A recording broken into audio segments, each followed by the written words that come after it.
Hello, everybody. James here, and my guest, a returning champion of WSI. I'm not even going to do the intro because we've been talking long enough, and it's just weird to give an intro to someone I've just been chatting with for 15 minutes. It is the Brooklyn Brawler, Steve Lombardi. Good morning. And it Good is morning, morning. James. It's morning here. It's 8 a.m. Are you a morning person? It doesn't matter. I don't drink. I don't smoke. I don't do anything. So I get up. I'm in shape. You know what I mean? One thing I'm doing is taking care of myself. Well, the one I'm, thing I do is I do drink, and I drank a lot last night, and I had really bad Chinese food as well. So I'm just like, oh, it's one of uh, those days for me. I woke up one morning and I just said, no more drinking, no more smoking, no more anything. I'm not doing any. And everybody, my friend did that and he went to AA 3 times. I did it one day and never looked back. When was this? What year? 3 months ago. Oh, yeah? 3 months ago, I did it. And I wouldn't. You put a beer in front of me and said, "Here's a thousand American dollars." I said, "Keep your money." How come? That's how adamant I am with it. How come just that change all of a sudden? Were you just sick of it, or? Well, because I'm getting older and and my blood is perfect. It's like immaculate. And my blood work, I take 3 blood tests a year. And I said, before something goes wrong, let me nip it in the bud now and take care of myself Hmm. now. So I got 9% body fat. I'm 205 pounds. When I was in WWF and WWE, I was 247 pounds. So I changed my whole life.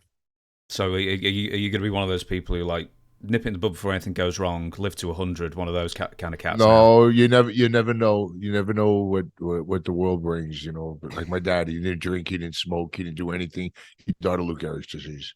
Oh, You know what I jeez. mean? Yeah, I know Yeah, but exactly it what you comes mean. it comes out of nowhere. It doesn't matter about drinking, smoking, taking care of yourself. Anything can happen to anybody at any given time. Hmm. I'm not there with the drinking yet. I never smoked, but I mean, the next thing we're going to give up is Chinese food because that will ruin you. Tell him to hold the MSG. I used to travel with Rick Martel, and he used to say, "Hold the MSG," and then he used to go to me, "Oh yeah, they just threw everything away, and they made a whole new batch with no MSG." You know what I mean? Like in other words, they don't do it. Yeah, maybe the prawn So crackers or something if you're lucky. And I doubt there's yeah, probably tons of MSG there. yeah. Right, I've got you for a while now. I'm going to be Okay. interrogating you somewhat with If I questions. sit back like this, is it Of okay? course you can. Okay, go for it. You might have to bring the microphone a bit closer to you though if you're going to do it. Keep it about a foot away from you, and you're good. Hear me good? Hearing you good, man. I'm hearing you Okay. good. First Okay. question I wanted to ask you is because obviously there's been a couple of like high-profile passings in the wrestling business, and you told me just before we went on air that you'd wrestled both of them as well. So when superstar Billy Graham died a couple of months ago, I think it was in May, you got sent a load of clips of your matches with Billy Graham. Right. What year was this? Oh, I'm very bad with years, but it was when Billy Graham came back for his last time. He was doing like a karate gimmick, like he was still muscular. He was still had big arms and real muscular. And it's really a funny story because when I was a young kid, I never had no interest in wrestling whatsoever. And me and my brother and my friends, we were all sitting in my mother's backyard looking at wrestling magazine. And we never had wrestling in New York. It was always lucha libre. All the commentation was in Spanish. So we watched it for their physiques. Like I like Bruno Sammartino. So I always worked my chest harder. So I got a big chest. My brother liked Billy Graham, so he always worked his arms. So we got big biceps. So we were emulating their bodies more than the wrestling. And when I was watching Lucha Libre, all the commentation was in Spanish, but I didn't care. But I'm not for the moves, for the physiques. But little did I know that this at 16 years old, I would wrestle every single one of these people that I'm looking at in the magazines. So I know I got off course a little bit No, there. no, don't you worry about it. Superstar Yeah. Billy Graham memories because I know he did the karate thing for a Well, while, and yeah. then he came back briefly in the late 80s, and then his hip just dissolved, and he just basically retired at that point, didn't he? Yeah, well, he was ahead of his time. He had a liver transplant, Mm. and he got his liver from a woman who got in a car accident or something like that because he was telling me the whole story, and he abused his body with I don't know, probably with steroids and stuff like that. But he was ahead of his time Mm. because when I was younger, he was bigger than everyone. He he was like a Hulk Hogan before Hulk Hogan without the charisma of Hulk Hogan. But he was a physique like you wouldn't believe. Well, you sure? Superstar Billy Graham, to me, that he's all about charisma as well. Do you rank Hulk Well, Hogan more highly? well, Hulk Hogan actually copied Billy Graham, Hmm. but Hulk Hogan was like, "Let me tell you something, brother. I got to do this." And Billy Graham was like, "The superstars coming to the WWF to bring the big guns to WWF." Hulk Hogan would say, "Who's gonna mess with the 23-inch pythons?" It was more animated. It was more, I have a lot of experiences with Hulk Hogan, and he's probably got the biggest pop I've ever heard out of every wrestler, including Rock, Stone Cold, in his day in the 80s. So, when he did Rocky 3, did you see that with Sylvester Stallone? So Sylvester Stallone and him had the movie, and then he came in to WWF. Then I was a young boy in the business. So I was marking out. You understand the term marking Of out? course, yeah. I was marking out for Billy Graham. I mean, for Hulk Hogan. I said, I seen you on Rocky. Oh man, it was fantastic. I thought I was annoying him, but apparently he was eating it up because he told Vince McMahon, "I want Steve Lombardi to travel with me everywhere." So I traveled with Hulk Hogan for 2 years. From what years? Yeah, Oh, years of I've bad stunned you with the years question again, haven't I? We were early. Let's just say early '80s. It was early Hmm. '80s because I started, I believe, in WWF '82-ish, 3-ish, like around there somewhere. I became the Brooklyn Brawler in '89. I know that for a fact. Hmm. But as far as pinpointing it to a specific year, I can't do that. With that being said, so you were traveling with Hogan for a couple of years, so that must mean you were on all the A shows rather than the B shows. So the payoffs must have been pretty good then. Well, I was working twice every day because I was Brooklyn Brawler in the first match, and then I was traveling with Hogan, but I was managing Kamala as Kim Chi. So I was in the main event also. So, but Hogan had complete reign of everything. If he told Vince, "I want to be on fourth," he would be on fourth. I mean, he did stuff like where, brother, let's be late. And then Vince will get us a Learjet, so we're on Learjets. I mean, the guy was bigger than life. I couldn't get a traffic ticket if I tried. Mm-hmm. I mean, I used to drive him around, and he used to say, you don't have bicycle wheels on this car. Let's do it.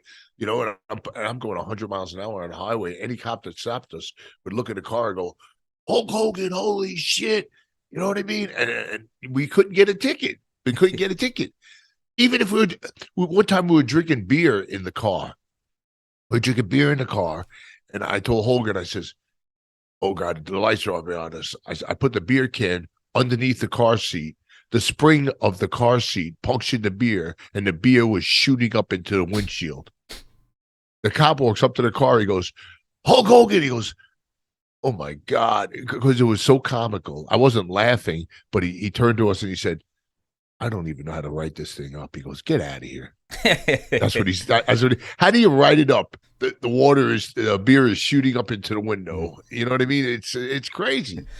But just like not like a box big enough to like describe everything that's happening in the scene. Yeah, but how do you put it in words? You know what I mean? The beer was, he said, "I don't know how to write it up." He says, I never experienced this before. I thought I was done, but you can't get arrested with Hulk Hogan. Back then, today you get stopped, it'll be like, "Oh, we got Hogan." You know what I mean? It's a different world. Did Hogan change over the years as far as dealing with fame and dealing with the public? How did he? I mean, was he just the best at dealing with the public, or did he get more progressively difficult over time? No, he never got difficult. He was always very charismatic. Anywhere we walked in, he couldn't, people would swarm around him. He was very gracious to all the fans, and he always treated me good, treated me very well. I mean, having me travel with him, was a big break for me. I was a young kid in the business, and the guy I just watched on Rocky is my passenger. You know what I mean? I'm driving him around. So I think it was pretty cool. I don't think he changed. He didn't have that bad business thing or that odds with Vince or anything like that. Mm. He was always the moneymaker. The Chief J Strongbow, remember him? Oh yeah. He used to always say, Hulk is the goose that laid the golden egg. You know what I mean? He was the man. Mm. So what's the biggest misconception about Hogan or Terry in real life? I really never really heard anything. I mean, he never ever really knocked the company. He never knocked Vince. I cannot say anything bad about Hogan. I can't say there was I never heard bad rumors about him. I mean, they had the steroid trial and all that kind of stuff, but he was, he never really buried the company. He never turned on the company. So I don't think there was a misconception at all. I am going to move on, and Iron Sheik I wanted to bring up as well, but every single time it's like the Iron Sheik has passed away, and everyone either does that reaction going, oh, or just bursts out laughing. No, because there's always got to be a good story. It killed me because Iron Sheik was the kind of guy who was, he was the bodyguard for the Sheik of Iran, that, right? Mm. He never did a drug in his entire life, but then he comes to the WWF and he becomes, he starts on drugs. He starts doing drugs. He was legitimate the way he talked in his interviews. He was legitimately that way in the dressing room. Mm. I am the Iron Sheik. One time I walked into a restaurant with Iron Sheik and he goes, the waitress comes over and he goes, you know who I am? I am the Iron Sheik. We get everything on the house because I am the Iron Sheik. I am world champion Iron Sheik. She goes, sir, I just work here. I started 2 weeks ago. He goes, you fucking whore. I mean, he turned on the girl, and I felt bad for the girl, But I was a young kid, so I was infatuated by traveling with these young kids, these top guys. You know what I mean? I've traveled with everyone, because we were always not sharing rooms, but Hogan had his own room. But Hogan would always get me in first class, and Hogan told me, he says, you travel with me and you're going to be in first class with me, you're going to get a lot of static with the agents and because everybody else, all the other top guys were passing me going to coach, and I'm in the first class with Hogan. It didn't look good for me as far as getting special treatment. Is it sort of the same as like when Ted DiBiase came in as the $1 Million Man thing, and they said, well, if you're going to be the $1 Million Man, you better act like the $1 Million Man, and he'd get the first class seats and the limos and everything like that. Right. Was it just sort of the same things like that's just going to draw heat? No, I wouldn't make a comparison to Hulk Hogan and Ted DiBiase, because Ted DiBiase, yeah, he was the $1 Million Man, but he was no Hulk Hogan. No. You know what I mean? But he had the first class seats. He had he had everything, the limousines. He had this because Vince was paying for everything because he had to, kind of support the gimmick. Hulk Hogan was just oozing charisma in every way. I mean, the guy was just a walking charismatic human being. Mm. I mean, yeah, when you walked into a room, he was lit up. I don't know how to explain it. When a person has charisma, it's a magic that you can't buy, you can't teach. He used to tell me he could teach people to be like him. You can't teach it. You can't. You either have it or you don't. Did you ever go to Japan with Hogan? I went to Japan 4 or 5 times, but not with Hogan. Hogan was huge in Japan. Huge. I've stayed at Hogan's house. It was actually a condo. It was in Connecticut. I did so much with him. Everywhere we went, I was me and Hogan. He wanted to come to my brother's wedding, and I told him, I said, don't come to the wedding because you're going to take away from the bride and groom. You know what I mean? Because everybody's going to run to you, and then the wedding's going to be ruined. So I told him not to, even though it would have been pretty cool. But could have been the best man. He would have been the best man because my brother didn't know him. But he was stole the spotlight. Mm. Everywhere he went, he stole the spotlight. But he didn't even try. It just happened. I mean, the guy was like a cartoon character. Yeah, but when you look like that, I mean, he was a cartoon character at one point, wasn't he? Oh yeah, they did have a WWF cartoon, which I just seen a picture of it today, actually. What was it? Rockin' Wrestling. Yeah, the Rockin' Wrestling. I think it was like Piper and Captain Lou Albano was in it as well. There was some like odd, Oh my god. yeah, there was some definite Yeah. choices there. I'm going to Yeah. move on, and I'm actually going to ask something very, very new. Are you happily retired from WWE now, or maybe in the future are you thinking you'd still like to work for one of the big companies? No, no, I'm happily retired right now from WWF, WWE. Get the F out of here. Hmm. World Wildlife Federation. 21 years that's been, and I still say F instead of E. Well, it was the Wildlife Federation. I believe it was in England Yeah. who said we had the name before you, and they had a lawsuit, but they had a lawsuit in England, and they won the lawsuit. So Vince changed it to WWE, made shirts that say WWE, get the F out of here, made $1 million.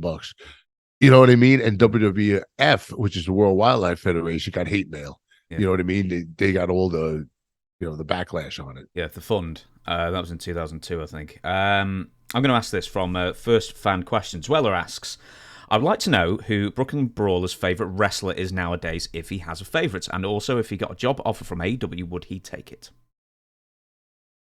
My favorite wrestler today, I would say Roman Reigns is doing a great job, because when I was at WWE, I was in charge of the interview room, the we call it pre-tape room, and Roman Reigns was not a wrestler yet. He was just a guy that we were talking, like I would have him do interviews, and I would evaluate him, and I would give my opinion on him, and this and that. And he's related to Rock.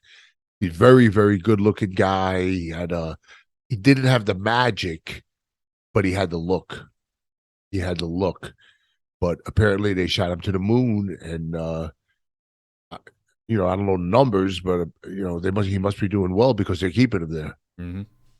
Oh, well, I think the numbers But are like the I would highest say in a few him. years. What was the second part of that question? Would you consider a If job offer from AEW, AEW? Yeah.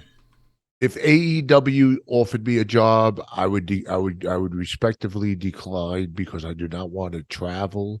The planes are brutal. The airports are brutal. I mean, just flying here, you know what I mean? I'm living in Michigan now, and I flew to West Virginia. I'm in West Virginia right now, Mm-hmm. and just to take a simple puddle jumper, which is a short flight, it just I don't miss the travel. I don't miss the travel. Did you ever acclimatise to the travel? Is it one of those things where you just do it, and then as soon as you stop doing it, you can't believe you did it for so many years? When I look at my past, I cannot believe what I have done, what I have accomplished. It's incredible. The people I have wrestled. I mean, everybody would be like, "Oh, the Book of Brawler, yeah, he always loses." Loses. Now they're starting to realize I deserve an Oscar, because I convinced you that I lost. I convinced you. I was enhancing every one of those guys that I wrestled. So what I was doing is I was taking their strengths and I was accentuating them. Their weaknesses, I was hiding them. So they would put me with these wrestlers, and I would create them. They had all the tools, but I was driving the car. I pulled trigger now. Oh, well, while you're dealing with the phone ringing, I'll ask you this question then. How many future stars in the WWF or WWE did you have their first match with? Because I know The Rock. Oh but my how God. many? I had The Rock, I had Mark Henry's, I had Bret Hart's first in WWF, I had Owen Hart's first in WWF, I had Ricky Steamboat's first in WWF, I had The Rock's was the first ever in front of an audience. Hmm? Did you see the episode on Young Rock? I didn't need to, because I wrote this book on The Rock, so I'm quite well versed in the. I'm quite well versed in The Rock lore. Okay, so I had The Rock's first wrestling match of his life. Hmm? Not only wrestling match, first time he was ever in front of an audience. So, and he put me in his Young Rock episode, and it's called Corpus Christi, which we had the match in Corpus Christi. He was a young kid. He was a jock. He got hurt playing Canadian football, and then he told his dad he wanted to be a wrestler. His dad said, "No, no, no, I don't want you to be a wrestler. I don't want you to be a wrestler. I don't want you to be a wrestler." And then he said, "Okay, I'll train you." He trained him. They chose me to wrestle him. And Jim Ross told me that they chose me because they knew that I would take care of him and make him look. I would take all his assets and feature them in the right. I'm trying to think. I think the second match he ever had was with Chris Candido. Yes, you're right. Yeah. You're right. So, Chris Candido. Ultimate Warrior, did you have his first match in the WWF? I'm misremembering.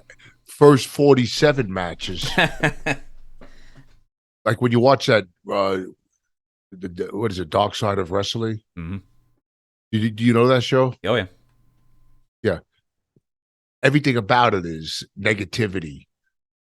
I have nothing but positive things to say about the Ultimate Warrior. The Ultimate Warrior came in as the Dingo Warrior. He wasn't a star at all. They put him with me. He wrestled me 47 consecutive days, knocked me out twice by accident, had nothing. He had nothing. He was all he had was run to the ring, shake the ropes, do this, do that. But I got a friendship with him. I had a friendship with him. They weren't sure they were going to make him a star or not. One day they decided we're going to change his name from Dingo. What the hell is a dingo? He didn't even know what a dingo was. They changed it to Ultimate Warrior. Now they start building him, but they keep me with him. I keep wrestling him and wrestling him and wrestling him. So one of the agents or producers, whatever they call them, they change the words all the time. They came up to me and they said, we're going to have you beat Ultimate Warrior tonight. He says, to test his attitude. We want to see how he reacts to you beating him. So me being the friend that I was to him, I took him in a room and I said, Jim, I said, they're going to test you tonight. They're going to ask you to lose to me. Say yes, anything you want. That's what I told him. And he did it. And he let me beat him. So that tested his attitude. He passed that test. Now, if he would have went, shit, fuck, I am not going to beat him. He can't beat me. He's going to destroy me. He's going to do that. He's going to do that. Which could have been the obvious reaction at that time because he was a big, giant star. He was an up-and-coming star. But the funny part about it was the thing about that, and they never showed anything on that show, that Dark Side of Wrestling, with me wrestling Ultimate Warrior. They didn't tell you about those stories. They didn't tell you about the time that they told you about the negativity where he became a bad businessman and he Vince wouldn't work with him and they were on the outs. And I'm running the interview room. They told me to make a tape with negativity saying how bad he was. His interviews were terrible. This was terrible. So I would sit the wrestler down. I would sit in a chair adjacent to him, and I would ask him the questions like you're asking me questions right now. Now they were burying him. So what I did all the time was I would sit in the chair myself, and I would say the question out loud, and I would answer my own question, and I talked good about him. So he was on bad terms with WWE, and they wanted him in the Hall of Fame, so they got on good terms with WWE. I walked into so I'm in the Hall of Fame now. He's in his own private dressing room. I walked into the dressing room. He started crying. He goes, "Fuck, I was just thinking about you." He goes, "I was thinking about that story where you told me that they were going to have you beat me, and you smartened me up, so I did the right thing. Be prepared to stand up tonight because I'm going to tell that story in front of everyone." I said, "Jim, you'll bury me. I'm working for the company. If you say that, they're going to say we can't tell Lombardi anything. He's a stooge." You know what I mean? He told him, he smartened him up. He goes, "Fuck. That was 30 years ago." He goes, "It doesn't matter." I said, "It does matter because I still work here." So that would have been nice in that story.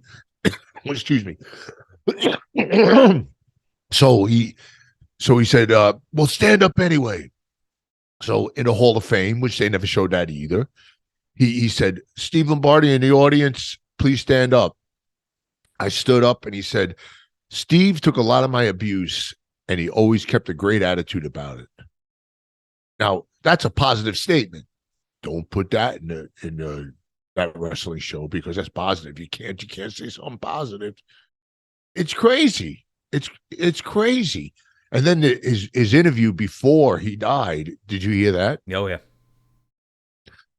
When the Ultimate Warrior's heart stops beating, the legacy will remain. Will remain. I mean, it's almost like he predicted he was going to die in a day or two. I actually took a picture with him the day before he died, shaking his hand. Mm. You know what I mean? And it was ironic that he made that interview and he died. I mean, it's incredible. But I have a lot of, I say it on every podcast, I don't like that dark side of the ring because every time I look at it, it's a misconception of all the bad and they take out all the good. Did you watch them all? I've watched the majority of them, yeah. Did you watch Doink the Clown? I haven't watched the Doink the Clown one, the Matt Bourne one, no. Okay, you can watch Matt Bourne. All they care about is Matt Bourne's demons, which he did have. But what they leave out is that Matt Bourne's demons caused him to get suspended. Vince McMahon called me up at home and said to me, Steve, it's Vince. I said, yeah, Vince, what's up? He goes, I need you to wrestle Bret Hart Bret Hart in Calgary. I go, okay, I wrestled Bret probably 20, 30 times. I have no problem wrestling down Bret. He goes, as Doink. I said, Vince, the only thing I'm afraid of is the paint job. I never painted my face before, and I don't know. I can't do the paint job. The actual match, I'm not worried about. He goes, ha ha ha! I knew you would say that. He goes, what I'll do is I'm going to fly you to Cleveland, and then Matt Bourne's wife's going to give you the suit in the airport at baggage claim.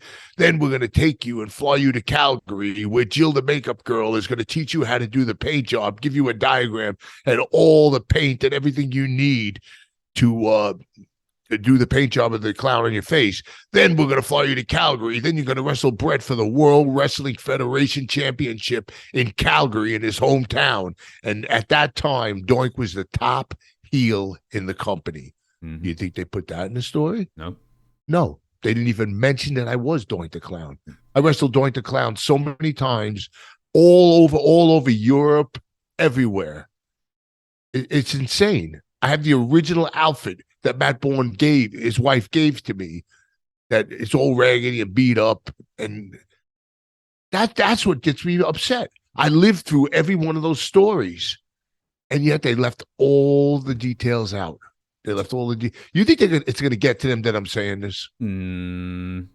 I think it will. You mean get to them as like upset them, or they will hear about it? No, not upset them, but hear my opinion. Yeah, they follow me on Twitter. And I never vent to them, but sometimes I want to, sometimes I want to do the light side of wrestling. Well, that would be a nice. Do you know what? That would actually be a really nice way of doing it. You could have like your Bobby Eatons and your Mick Foleys and all the nice people, and Chris Jericho and all the charity stuff he does, and then doesn't want any recognition for it, stuff like that. You said before with Doink the Clown, you've still got the outfit, the original.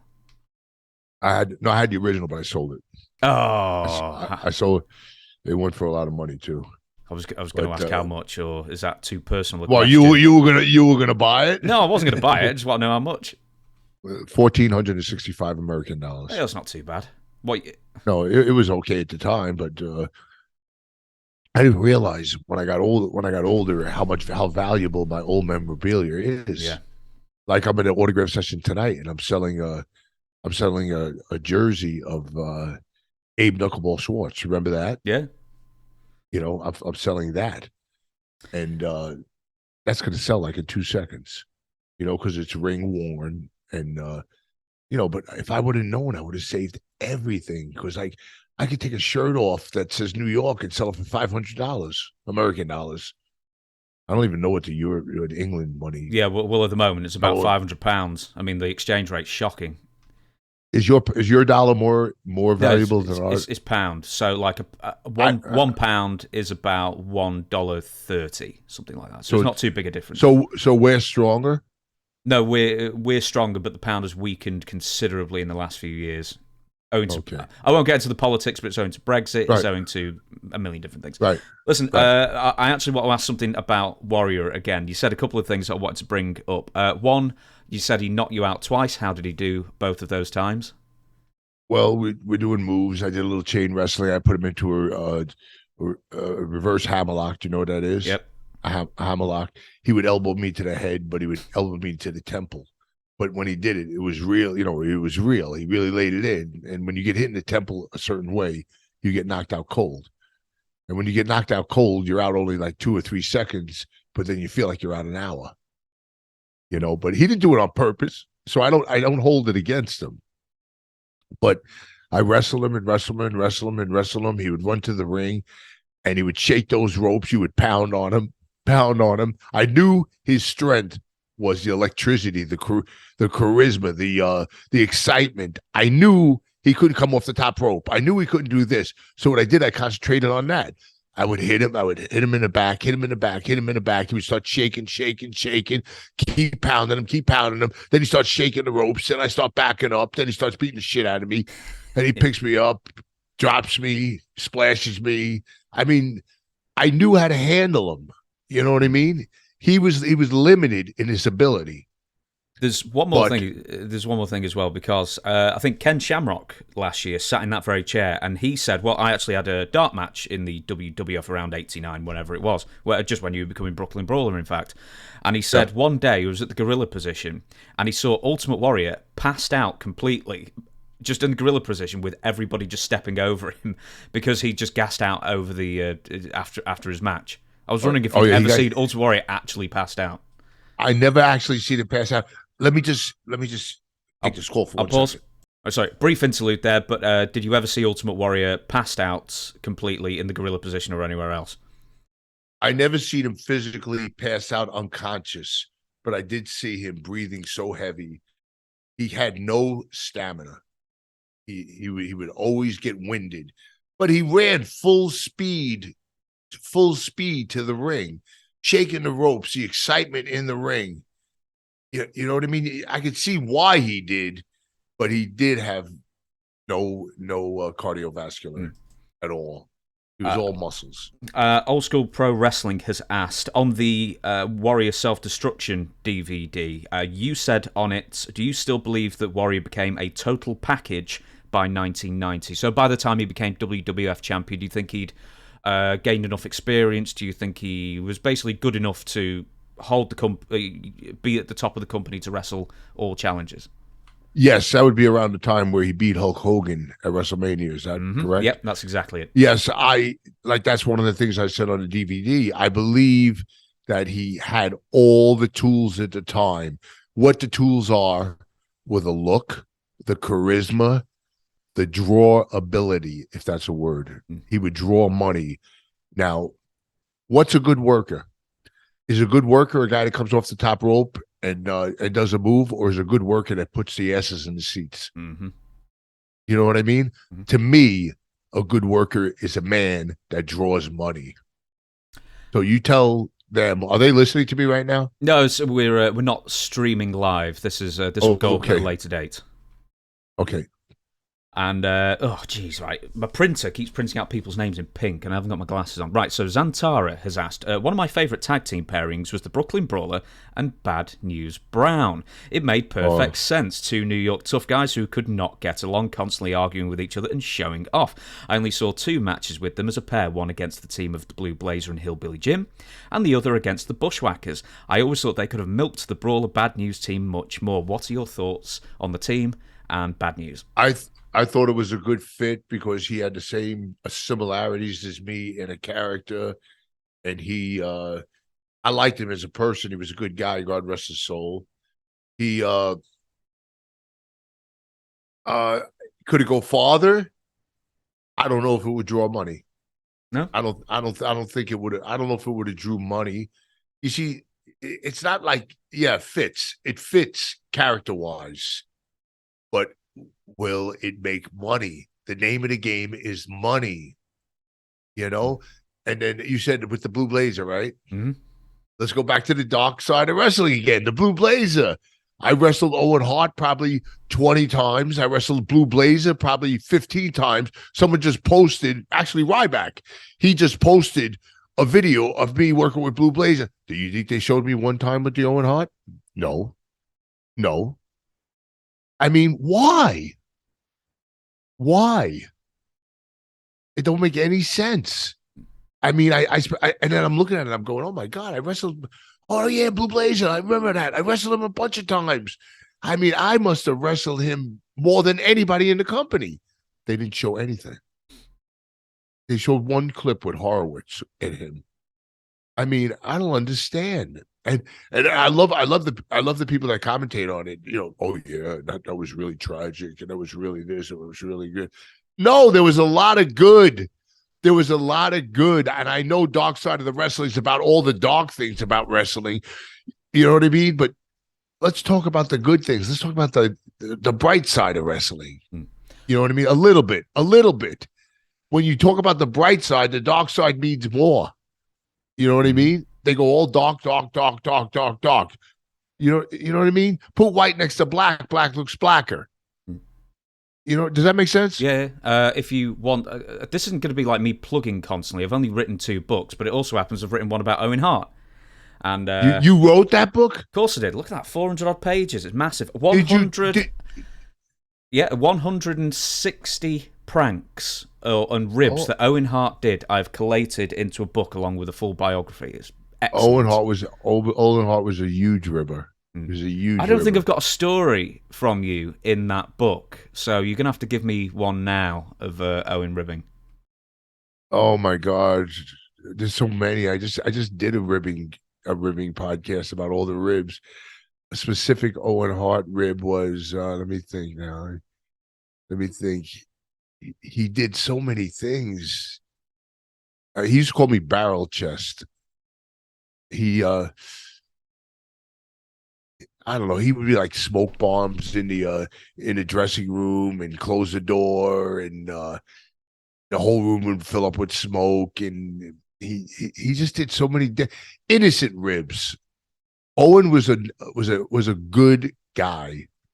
I mean, fantastic in the ring, gifted in the ring, and I'm thinking of Owen Hart ribs. I got a million Marty Jannetty ribs. Oh, for God's sake! In your book, yeah, a new book with Marty Jannetty. If you can't remember any Owen Hart ones, we've got to do Marty next. If you want to write a book with Marty Jannetty rib, he used to stand by the circuit breaker box with the electrical circuit breaker box. He would watch the matches through a doorway. When the wrestlers started running and doing a high spot or a crisscross or something, he'd shut all the lights in the building. I mean, and then turn it on after about 20 seconds, and the wrestlers would just be standing there looking at each other. I mean, it was crazy, the shit that we get away with back then, you know. And one time, Owen Hart, Jake the Snake was on the road, and we had they used to travel with live rats to feed to the snake in a fish tank. There was a 50-gallon fish tank, and it was in a room, and I got in trouble with him because he asked me, he said, come in the room. He said, and it was just me and him in the room, and it was a fish tank with about 50 rats in it. He turned the fish tank over and let the rats loose in the whole building. Oh my God. The company got like a $30,000 extermination bill the next day. I'm guilty by association. I mean, even Marty will tell you that story, but he'll tell you I got guilt. I got the guilt from association that he did it. But Marty is he was insane. He was. I mean, let me ask you a question. In your Owen Hart book, did you mention me at all?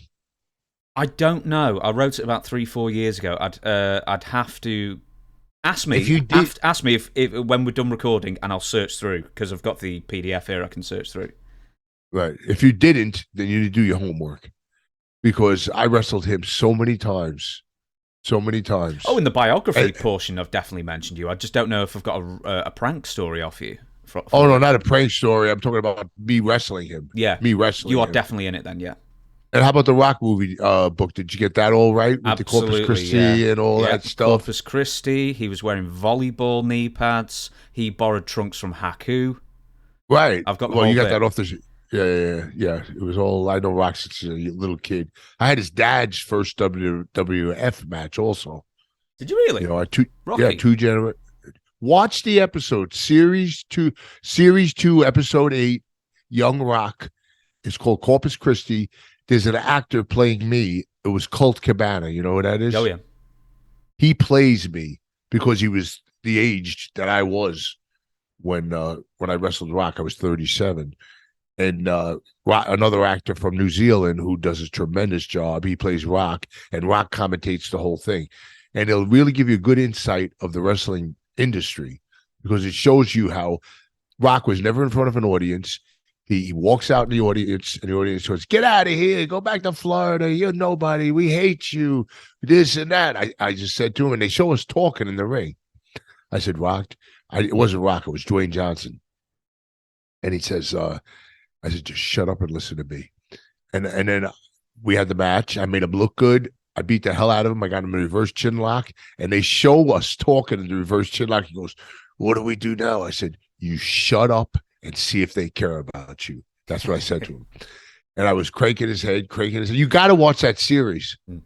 You got to watch that series. Do you know what? I didn't watch it purposely because it's on tape now. Series 2, episode 8, Corpus Christi, Young Rock. So you got it on tape. I didn't watch it on purpose because there are some things in the show that have been reimagined for TV.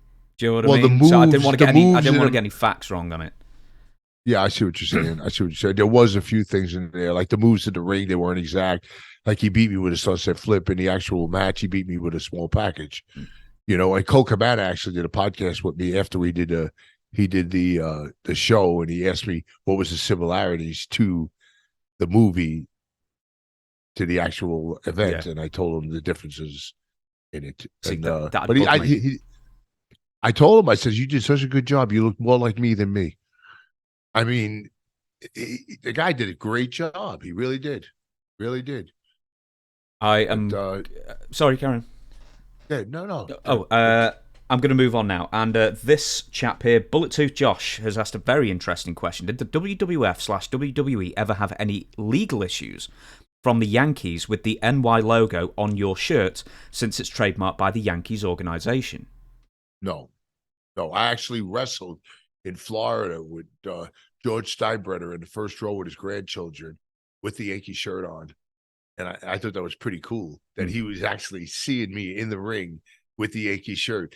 I don't think it's illegal to wear a shirt that they sell publicly, you know. Yeah. But when I did become Abe Knuckleball Schwartz, I wanted Vince to name it MVP, and he said to me, "Well, we could be sued by the Baseball Association for the most valuable player and this and that." I said, "I could be Mel Vern Peterson."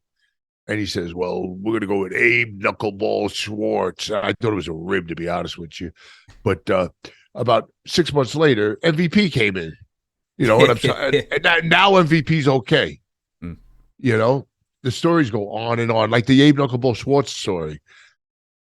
You know how that came about? Do you remember Damien? Do you know what it was? I think you told this on our first interview. Was it something? So it's the baseball strike was happening at the time. No, that's how it caused it, but yeah, that was a coincidence. Oh, right. What happened was, remember the movie The Warriors years ago? I never saw that one, no. Okay, well, there was gangs on the street, and one of the gangs were dressed as baseball players with their face painted like baseballs, and it got very popular in the U.S. I watched the movie. I never thought of it at the time, but then later on, as a character, Damien Demento, remember him? Yep. Okay, he was a tremendous artist. So I took a napkin, and I remember it was in White Plains, New York. And I took a napkin. I said, "Damien, draw me a face, just a round face with a baseball, as on the face." And it was on a napkin, just a simple drawing. I knocked on Vince's door. I said, "Vince, look at this." He looks at it, takes his glasses, he puts it to the tip of his nose. He looks at it, he goes, "Interesting. I'll give it some thought." I said, "One last thing, Vince, if you don't mind." He goes, "What's that?" I go, "It's never been done ever before." He went, "Really?" And then he did it. Because it was never been done. It's never been done. So then we did it. Shane produced all the vignettes, his son. I would go to batting cages. I would learn baseball. I would learn I was researching the baseball association, American League, National League, players, this, that, going to batting cages. So the vignettes consisted of, I'd be on a baseball field and it would just show me at the plate with the bat, and I would hit the ball, and it was like it sounded like a home run. They would pan out, and it was a little league team. Mm-hmm. I was playing with little league kids, things like that. Things like that. Did you ever play with Savage? Did I ever not the Savage? Randy Savage. Because he was doing baseball like AA, wasn't he, at some point? Oh no, I never did wrestle him as Abe Knuckleball Schwartz. I wrestled him as Brooklyn Brawler. Did he not give you any pointers then for how to swing? You know what he said to me when I became the Abe Knuckleball Schwartz? He goes, "Oh yeah, it's a little bit too much like Sting." So he wasn't crazy about it. He thought I was copying Sting because Sting had a face painted like that. Not exactly like that, but he did compare me to Sting. So he gave me a negative comment on it. I'm going to move on, and I'm going to give you a little game now. Name association. I'm going to give you a sentence, a description, and you tell me who best fits that description, the first name off the top of your head. And the first one is the funniest person in the locker room. Kurt Hennig. That was a quick one. Easy. Very funny. Last man standing at the bar. Oh my God, Andre the Giant. Yeah, we do get that name a lot. I know a lot of people ask this, but what's the most you ever actually saw him drink in one sitting? Well, I can't give you a quantity. But he always did have wine in the dressing room, and he would love cribbage. The game, the game cribbage. I play it on my phone constantly. I love cribbage. Yeah, he would play cribbage and drink wine, and he would always. He never really got drunk. He never got drunk, but he would drink massive amounts of wine. Never like vodka, never rum, never. But Andre, a funny Andre story is, one time I called my mother and I said, I'm bringing a wrestler by the house. And she goes, who? I go, don't worry about it. Just somebody you wouldn't know. And I brought Andre to my mother's house. She went crazy because he was bigger than life. People could not imagine his size unless you met him. I mean, he was huge. He was like 7'3" or 4, 505. I was going to ask you that. Like, so there's many different estimates of his height. What do you think he was? My closest estimate would be 7'3", 505. That's what I would say. Yeah. You see, we've got old numbers like ranging from 6'10", 6'11", all the way to 7'4". No way. No? Over seven. How much did he shrink, do you think, over like from when you first met him to like 91 when he was last with the company? Well, he slouched because he was having back problems, so he would slouch. But I don't know if he shrunk, but it appeared that he was shorter because he was slouched. We will move on. The smelliest wrestler. Oh my God. There's a lot of wrestlers. Wrestling's funny because when you wrestle, your wrestling gear gets all sweaty. And when you go to your room, if you don't air it out and put it on, on the lampshade or, a nightstand and this and that, the smelliest wrestler ever. There was a lot of masked people that you would wrestle and you would grab them in a hole and you go, holy shit. A particular person, I don't want to say a name of a person that smells because they're going to hear this. But a lot of wrestlers who did not keep their hygiene up to par stunk in the ring.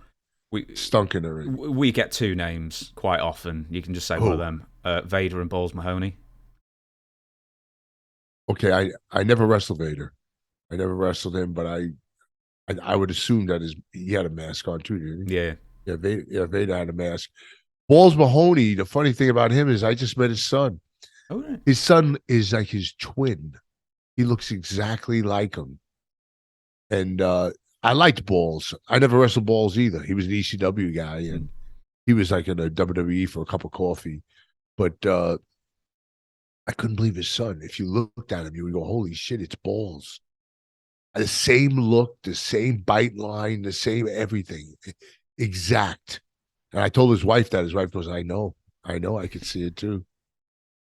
Next one, most in trouble with the office.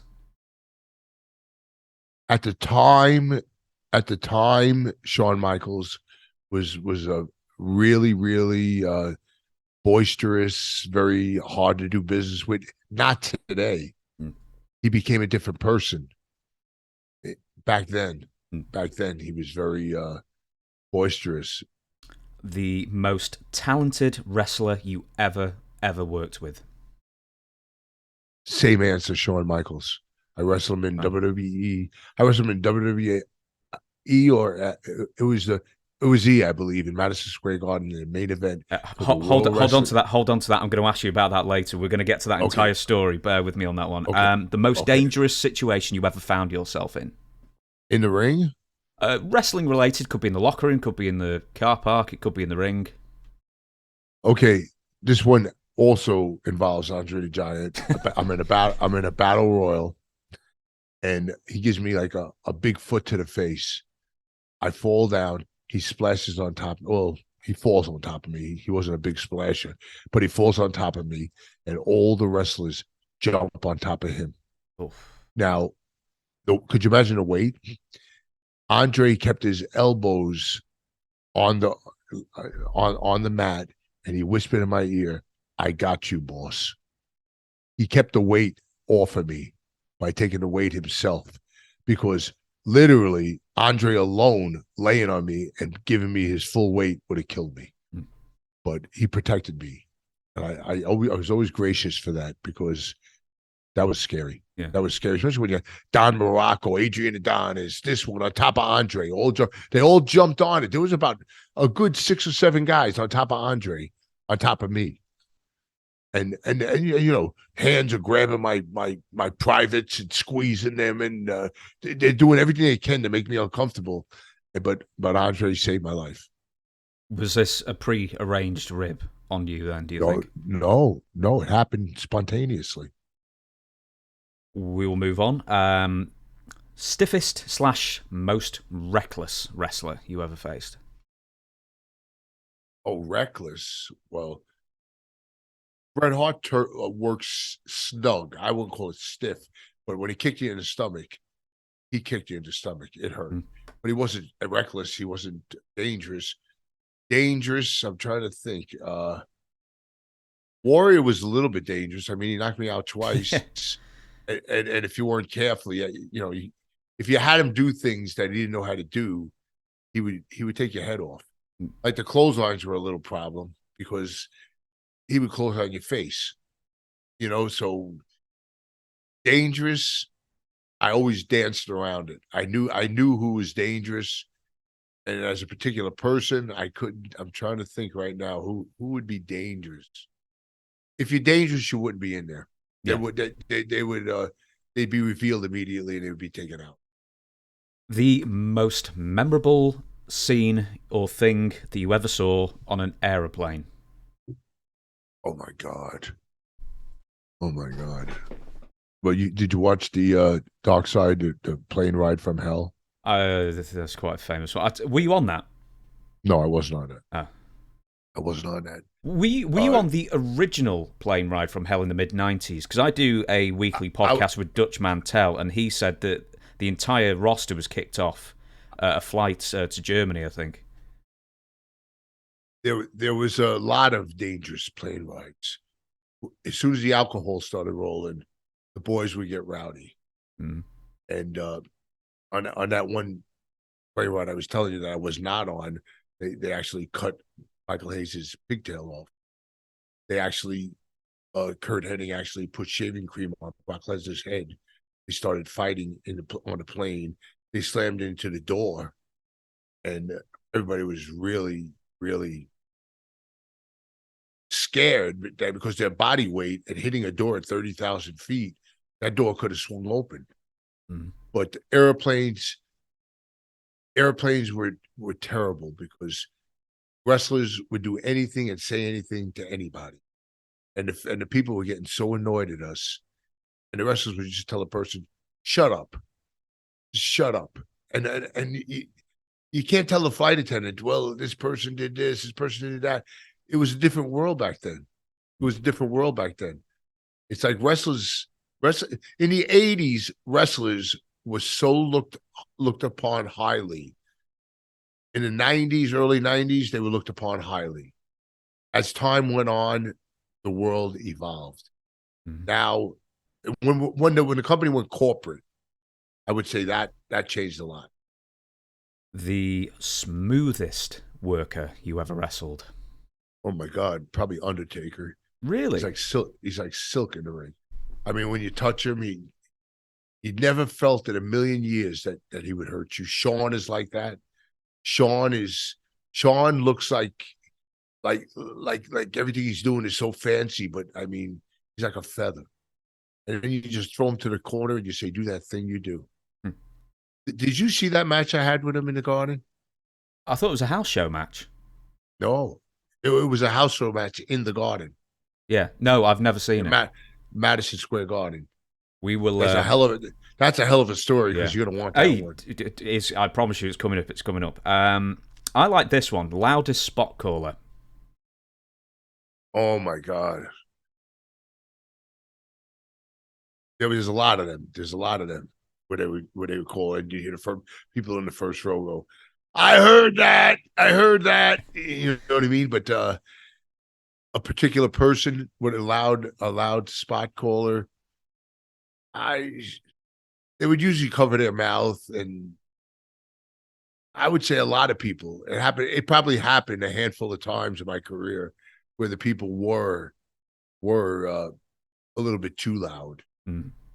A little bit too loud. You see, I would always be like, when I get my hands on you, I'm gonna beat the hell out of you, and then when I push you, you're gonna fall down, and then you're gonna go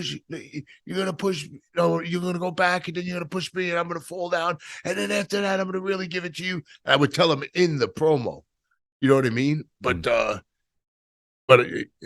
it's hard to. That's why I tell you to watch that series, because you could see how it actually works in that program. Because sorry, most habitually late for shows. Oh my God, I would say Mike Sharp was habitually late. Really? Coming and leaving. Yeah, coming and leaving. One time, he was a funny guy. Another guy who passed away. He would put deodorant on his arms, and then he'd wipe it off. And then he'd put it on again, and he would wipe it off. And he would keep doing that over and over and over. And he would be the last one in the dressing room. Everybody would be gone. Last one. There was one instant where he left the building, and they let the dogs loose. They let the dogs loose in the building. They had like Dobermans or whatever they were in there. And Mike Sharp is in the building. And it's like an infamous story that everyone knows. I don't know if Dutch told you that one. Yeah, no, I've heard it a few times. It was the Boston Gardens. I don't remember the exact building, but it's a known fact. Mm. One time I wrestled Mike Sharp in Philadelphia Spectrum, which is no longer there, and we locked up, our heads head-butted, and I caught his head in such a way where the blood was just gushing out of his forehead. And I said to myself, "This is great. I'm going to get an angle out of this." The next day on TV, they say, "Mike Sharp was split open by Jake the Snake." They put it on someone else. It's crazy. It's like when I was Doink the Clown. I was Doink the Clown so many times. One time they told me, "Give your Doink the Clown suit to, I think it was Jericho or somebody like this." And then he got revealed as Doink the Clown. I believe it was Chris. I'm pretty sure it was Chris. The worst injury you ever saw? Probably me. Dislocated elbow, and my hand was completely as high as my shoulder. I couldn't even grab my wrist. How did that happen? I went to ram the guy. It was actually Paul Roma. I went to hit his head in the top rope, and you know the one where you go like 10 times. You go like 5, then you do 5. You do 3 on the second rope, then you do 2 on the last rope. So I'm doing that, and for some way his legs swept my leg while we were doing it when it was moving, and my top arm hyped it on the top rope. It only takes 5 pounds of pressure to take your joint out. Did you know that? 5 pounds will take your elbow out. My elbow was so far out that my hand, I could not reach my wrist. And my mom and my wife were in the first row. Could you imagine that? And I told Paul, I said, I'm hurt. Let's go home. And then he throws me in. He goes, watch the elbow. So now I'm running with my hand like that, and he gives me an elbow, and I have to take a fall with my arm like that. It's crazy. Did you have any control over it at all? Was it just dangling? No, it was dangling, but it was sticking up. I had no pain at all either. I went into shock. I was in shock.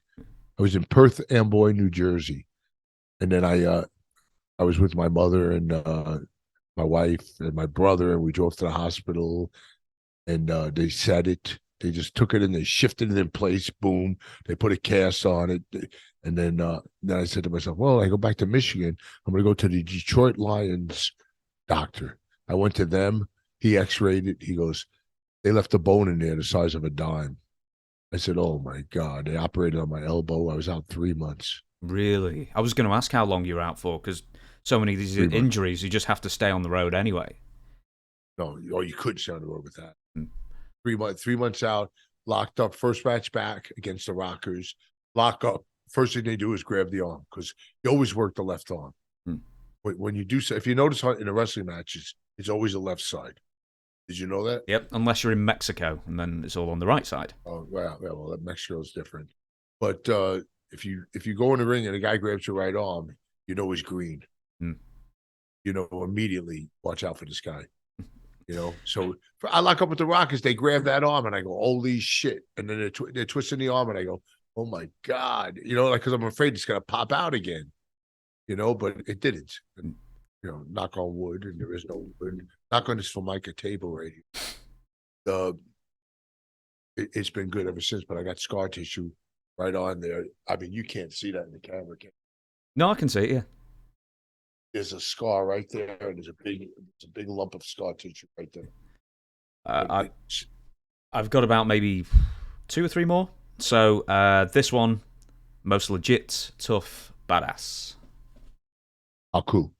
That's an easy one. Everyone says the same thing. Have you ever seen Haku in action for yourself, or is it all third-hand information? No, it's not third hand. The man was tough as hell. The man was insane. I believe there was an actual instant where he got arrested and he broke the handcuffs one time. He's just like, he's got he had like a head like a gasoline can. It was just like he don't look like he would be violent, or he wasn't violent, but don't mess with him. Yeah. Don't mess with him. Most memorable backstage fight. Shawn Michaels and Bret Hart. Oh, you were there for it then? I'm the actual one who came out and told the agents there, Bret and Shawn are going at it. And but the funny thing about it is they were in the shower, and they both grabbed each other's hair because they both had long hair. So they were stagnant. They really couldn't do anything because they were you know, their movement was like they can't go nowhere because they're holding their hair, but they hated each other. And that all goes into that one story with Madison Square Garden, because it's an interesting one. I don't know if you want to hear that one now. There's too many. There's like 1,000 stories. I know. You couldn't even you couldn't hit these in 20 interviews. I'm telling you. I promise you I'll get to it. Best and worst celebrity guest hosts for Raw. Gerard Butler. You know what that is? Oh yeah. Okay, we always had a celebrity GM for like about a year or two. So every week there was a different celebrity. So I would be the one. By that time I was running the interview room, which was called the pre-tape room, and I would have them do radio spots, read prompter, do this and do that. And he's in the room, and for being a famous actor, he couldn't read the prompter. I was giving him simple liners to say, like, repeat this after me. I'm here tonight at Monday Night Raw, and it's one of the highest highs I've ever had. He can say that. You know what I'm saying to myself? how the hell do you do these movies if you can't say a simple line? Or no, he's probably mad if he hears this. Mm.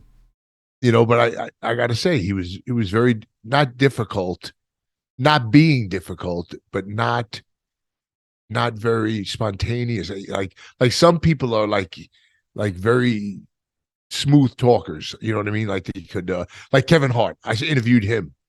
He was smooth. Anything I asked him, I actually asked him to imitate every wrestler in the company, and he did it for me. We actually have that in a can somewhere in the WWE archives.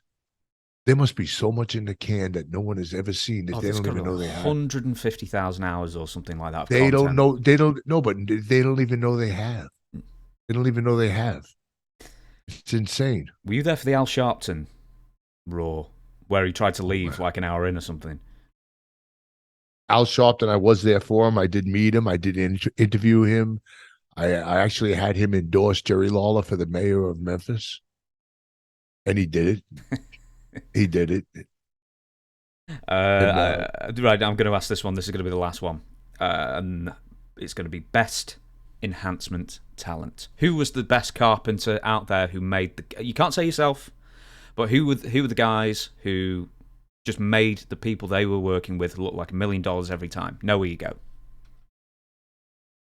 I can't say myself because I am number one, but there's a lot of people that took privileges where they were out there to enhance other people, but yet they would take privileges for themselves. I don't want to say those names, but I would say 90% of the enhancement guys did it.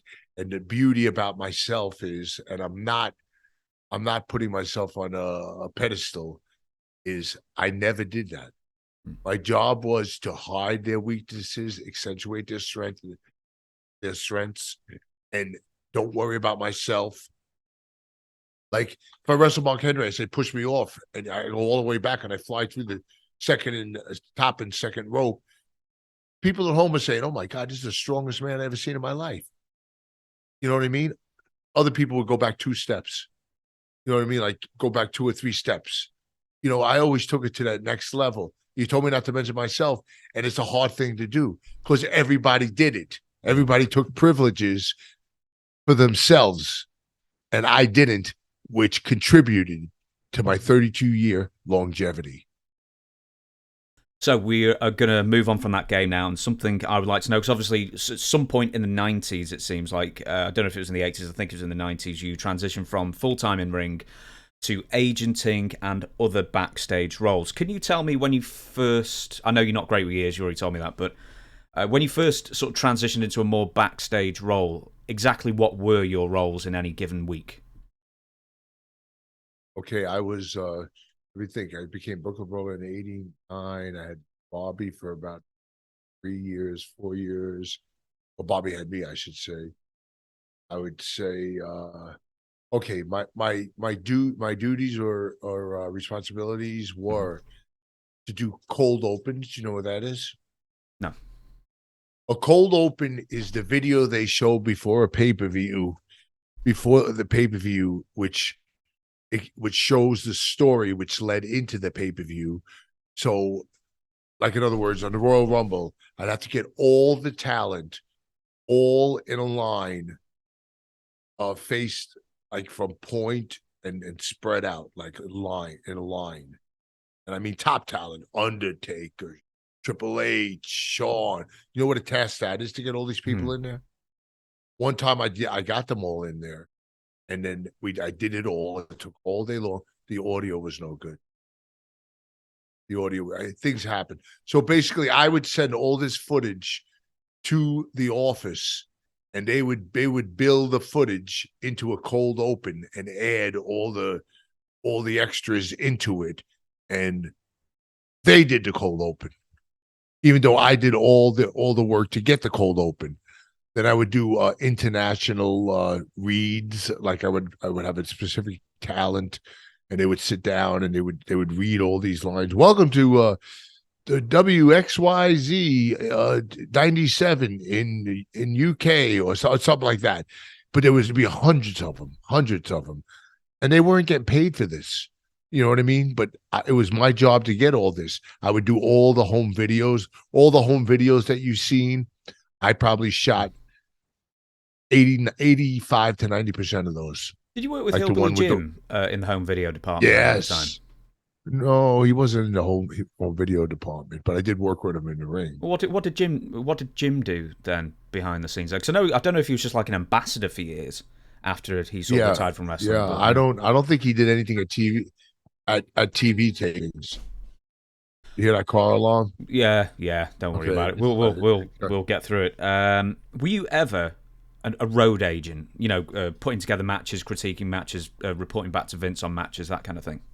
No, I would just take talent into the room, new talent, and I would have them do a bio. Tell me a little bit about yourself, and then I would give them a scenario. You are facing CM Punk in Raw next week, and why should CM Punk be worried? And boom, go. Some people would hit it. Some people would right away say, Punk, I've watched you for years and years and years and years. I know every move you make, but you have never seen me. And that's the advantage I have over you. And I'm like, wow, that's pretty good. So I was at the point where Johnny Laurinaitis was my boss, who I was working in the pre-tape room and reporting to. And I would bring the at that time was beta tapes until we went to the other format. Beta tapes into his room, and he would put his thumb up, put his thumb down. If he put his thumb down, he'd throw it in the trash. If I put my thumb up, he would hire him. I mean, it was just. I'm not saying I had power. I had no power. I just had logic. They either had it or they didn't. I was actually going to ask, did you have the power to fine people who turned up late? No, they found them, and I critiqued them. No. Like if somebody turned up late to a show, did you have the power to fine them $500 or something? I had to. I mean, if they show up late at the show and they're all hectic and they're all like frustrated because they're late and they don't know what to do and this and that, I still had to get my responsibility done. And I would. Sorry, carry on. I'm sorry. No, again, I didn't know what I was going to say. Okay, fair enough then. Did you ever have to pass on bad news from the office to the talent, or was that someone else's department? Well, bad news. Like I told the office that Bret Hart and Shawn were fighting in the shower. That's bad news. I told them that Mad Mountain Rocks. I told Vince Mad Mountain Rock's guitar is on display in Las Vegas in the window, and they're selling it like it's theirs. I told him, "Do you want me to go retrieve it?" He said, "Absolutely not." Like I had no legal right to go in there and say, "I'll give you that guitar." But things like that, if I seen something wrong, I would bring it to Vince's attention, tell him. That's such a funny example as well. So you saw the big WWF logo guitar in the window. Yeah, if you remember Mad Mountain Rock. Yeah. Daryl Peterson, he was Max Payne in WCW.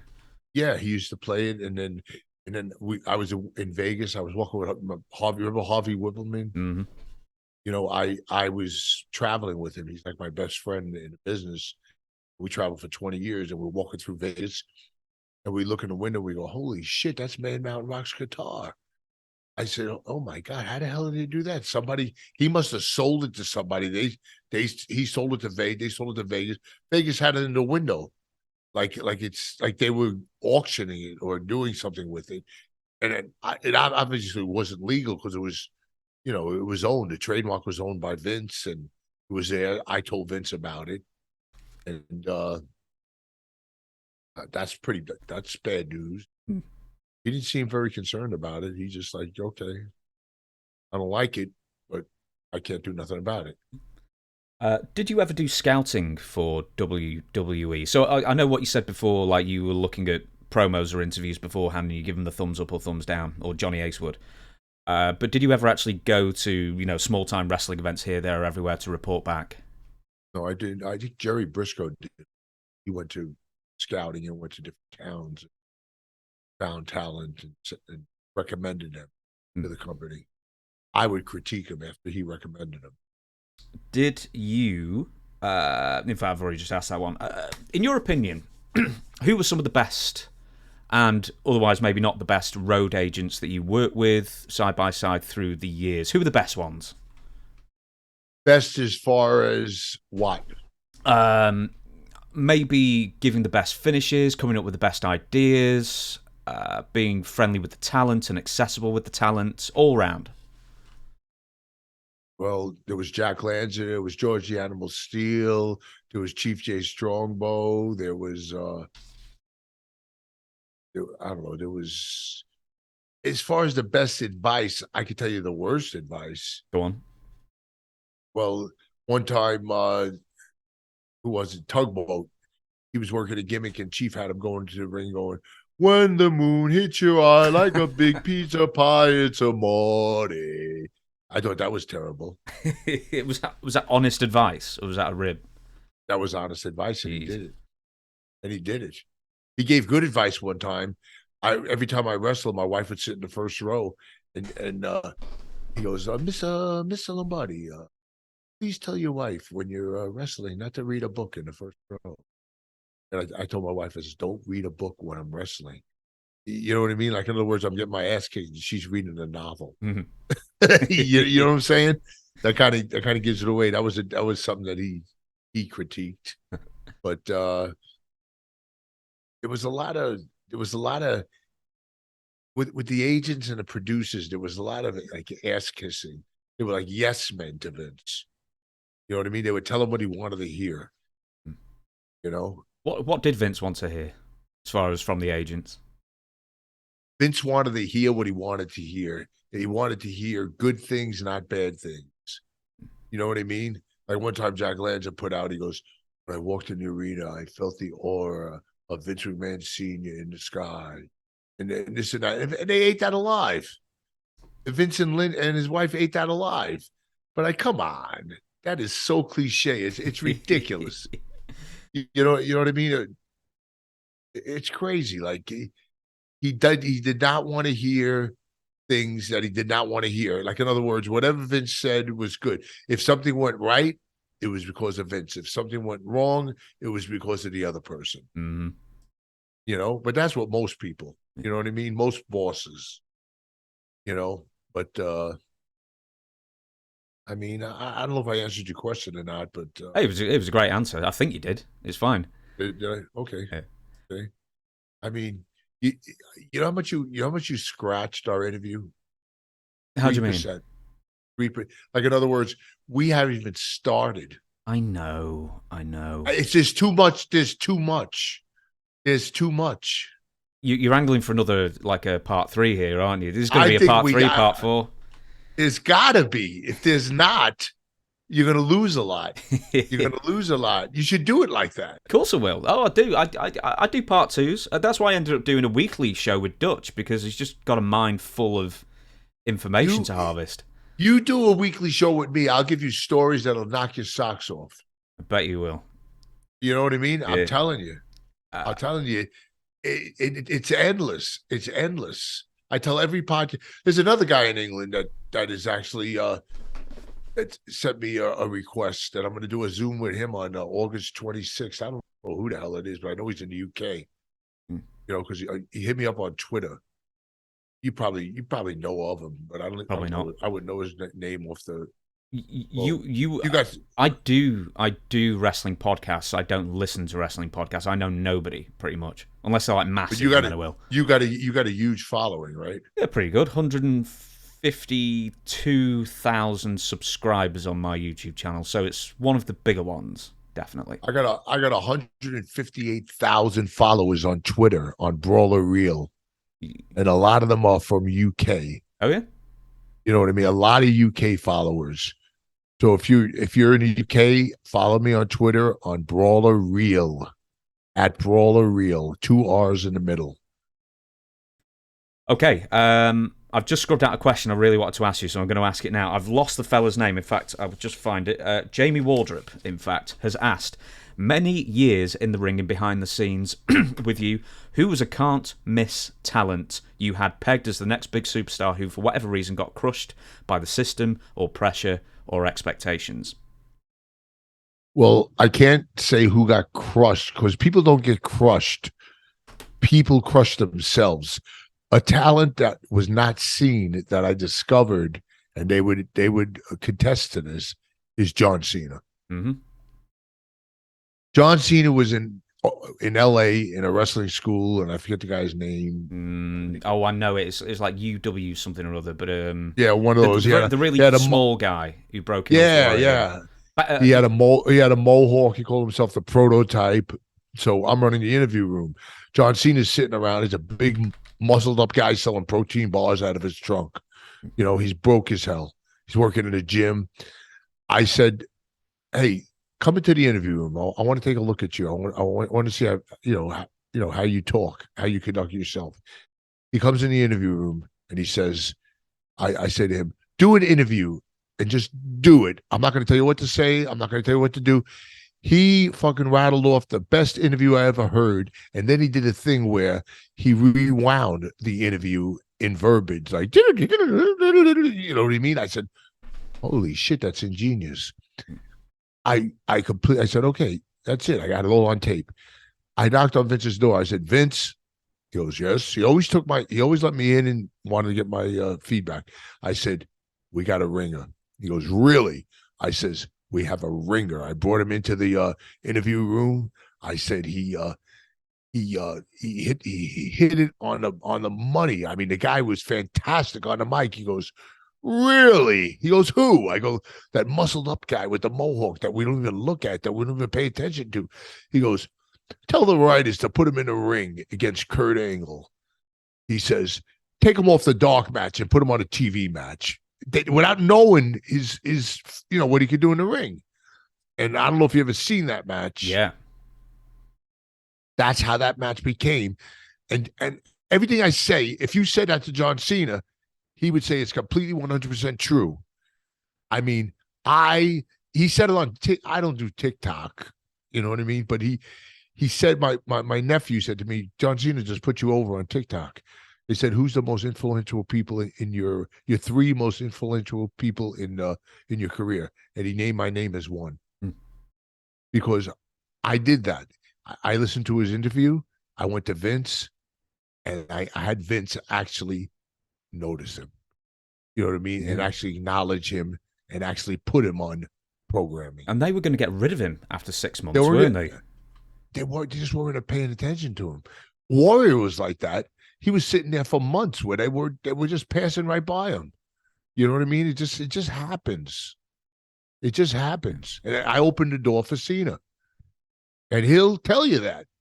And it was Rick Bassman. I just had to look before. I kept thinking, that's right. Bass Rutten was in my mind. I knew that wasn't right, but yeah, Rick Bassman was the one. Right. We're going to move on. This is the one I've been teasing you the entire way through this damn interview for, and I know you want to tell the story.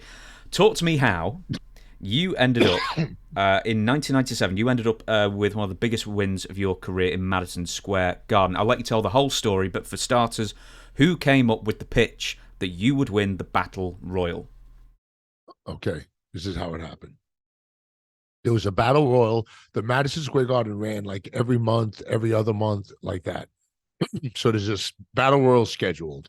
I'm in the Battle Royal as a participant, but I'm scheduled to go out like number 8 or whatever it is. There would be like year 1, year 2, year 3, year 4. So Ken Shamrock was planning. It was the planned one to win. Now, we had earlier matches before the Battle Royal. Ken Shamrock hurt his sternum. That's the bone in your chest. You know what a sternum is? I've injured my sternum. It's horrible. Okay. Horrible injury. Yes. He injured his sternum. So all the agents, they called them agents at the time, now they call them producers, walked into Vince's room. I was with them. They walked into the Vince's room and they said, "Vince, Ken Shamrock cannot win the Battle Royal. He's injured. He hurt his sternum." Vince looks up. He sees me. He says, "Put the Brooklyn Brawler over. He's local." I was astounded, not remembering that he advertised the winner of the Battle Royal wrestles the World Wrestling Federation champion in Madison Square Garden at the next show. I remembered instantly. No one else did. Mm-hmm. I said, "Yes, sir." I didn't Yeah, bring you it didn't up. tell them. I didn't tell them. Would you? No. I didn't tell them. I went in there. I won the battle royal. Okay. It was a battle royal and everybody was flying for me. And I threw everybody out. I won. The garden goes crazy because local, local guy. So I walk in the back. I walk out of the ring into the back. I tell the agents. I remember I walked up to Jack Landry. I said, Jack, do you realize they advertised that the winner wrestles the world championship? He goes, you wouldn't get that match in a million years. It'll never happen. It would never, ever happen. Everybody said it. Everybody was saying it. So there goes the infamous knock on the door. Vince, can I talk to you for 1 second? Sure, come on in. Close the door. Vince, I had no idea you advertised the winner of the Battle Royal wrestles the World Wrestling Federation champion at the next Garden show. Now, I didn't know what the answer was going to be. Mm-hmm. He says, you got your match. That's what he said. I mean, he didn't even think about it. He just said, you got your match. Now, at the time, it was Bret Hart. Bret Hart was the world champion. Mm-hmm. So I told Bret. Bret was cool with it. He was like, okay, that'll be great. I'm the champion. I'll wrestle you in the Garden. So the Garden was scheduled for 2 months in advance. So the month in between was the Montreal screw job. Mm-hmm. Now, you know about that, right? Yeah, oh yeah. So now we won't go into that, but we'll go into that. Shawn Michaels becomes the world champion. So now my plans, I feel, just went out the window because Shawn back then was the guy who wasn't going to do business. He wasn't going to do this. He wasn't going to do that. So I'm sitting at a bar with Arnold Skolin, and Shawn was in the bar with I think it was Kevin Nash. I couldn't. I'm just rattling names now that he hung out with. But Arnold goes to Shawn Michaels. He goes, "Hey, Shawn, you're wrestling in next Garden show?" He goes, "No." He goes, "Who?" He points to me. He goes, "This guy right here." Now I said, "I'm dead. That's it." He's gonna say, "Fuck you," this and that. Shawn goes, "Holy shit! Can you super kick? Can you leapfrog? Can you do this? We're gonna tear it up." That's what he said. I said, "Holy shit! He's into it. He's totally 100% into it." So I wrestled Shawn Michaels in the World Wrestling Federation for a World Wrestling Federation Championship in Madison Square Garden for the first day of DX, where Hunter was on the outside and China was on the outside. Somebody just posted the match. It's on YouTube. You could show it with the interview if you whatever you choose to do. But my whole family was there. It was sold out. 23,000 people, and I'll never forget. The Undertaker walked in the dressing room. He looked at the paper on the wall. It showed the main event was me against Shawn Michaels, and his exact words were, "What is this bullshit?" That's from the Undertaker. But it was great. It was me, Hunter, and Shawn in Vince's office discussing a match. And if you look at the match, he made me look like $1 million. He took so many bumps. It's on YouTube because somebody posted it. But Hunter was bumping for me. China came in and she wanted to give me the Hana Karana. She almost killed me. She spiked me. That's the only thing that she never did it before. But we're going to try it tonight in Madison Square Garden. Yeah, the biggest match of your career. Why not? Yeah, but it didn't ruin the match. But I didn't get hurt. But it wasn't smooth. She spiked me. But then I got up, super kick, 1, 2, 3. But Shawn was kicking out on 2.5. I mean, people thought it was going to be the biggest screw job of the world. Like, Shawn just screwed Bret, and now Brawler's going to screw Shawn. They didn't. People really believe that the way he made the story look. I mean, kicking out on 2.5, Shawn Michaels in the Garden, Hunter bumping for me. They go into the outside of the ring, and I take their two heads and I ram them together. I mean, it's insane. I mean, the story, the way it came about. That's why I look back at my career. The things that I've done are insane. And I still got 30 to 40 more stories.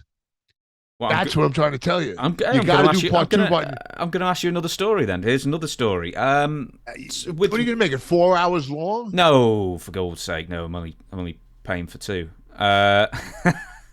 But no, I've got plenty more. I've got plenty more here. Survivor Series, you mentioned it. It's been talked about to death.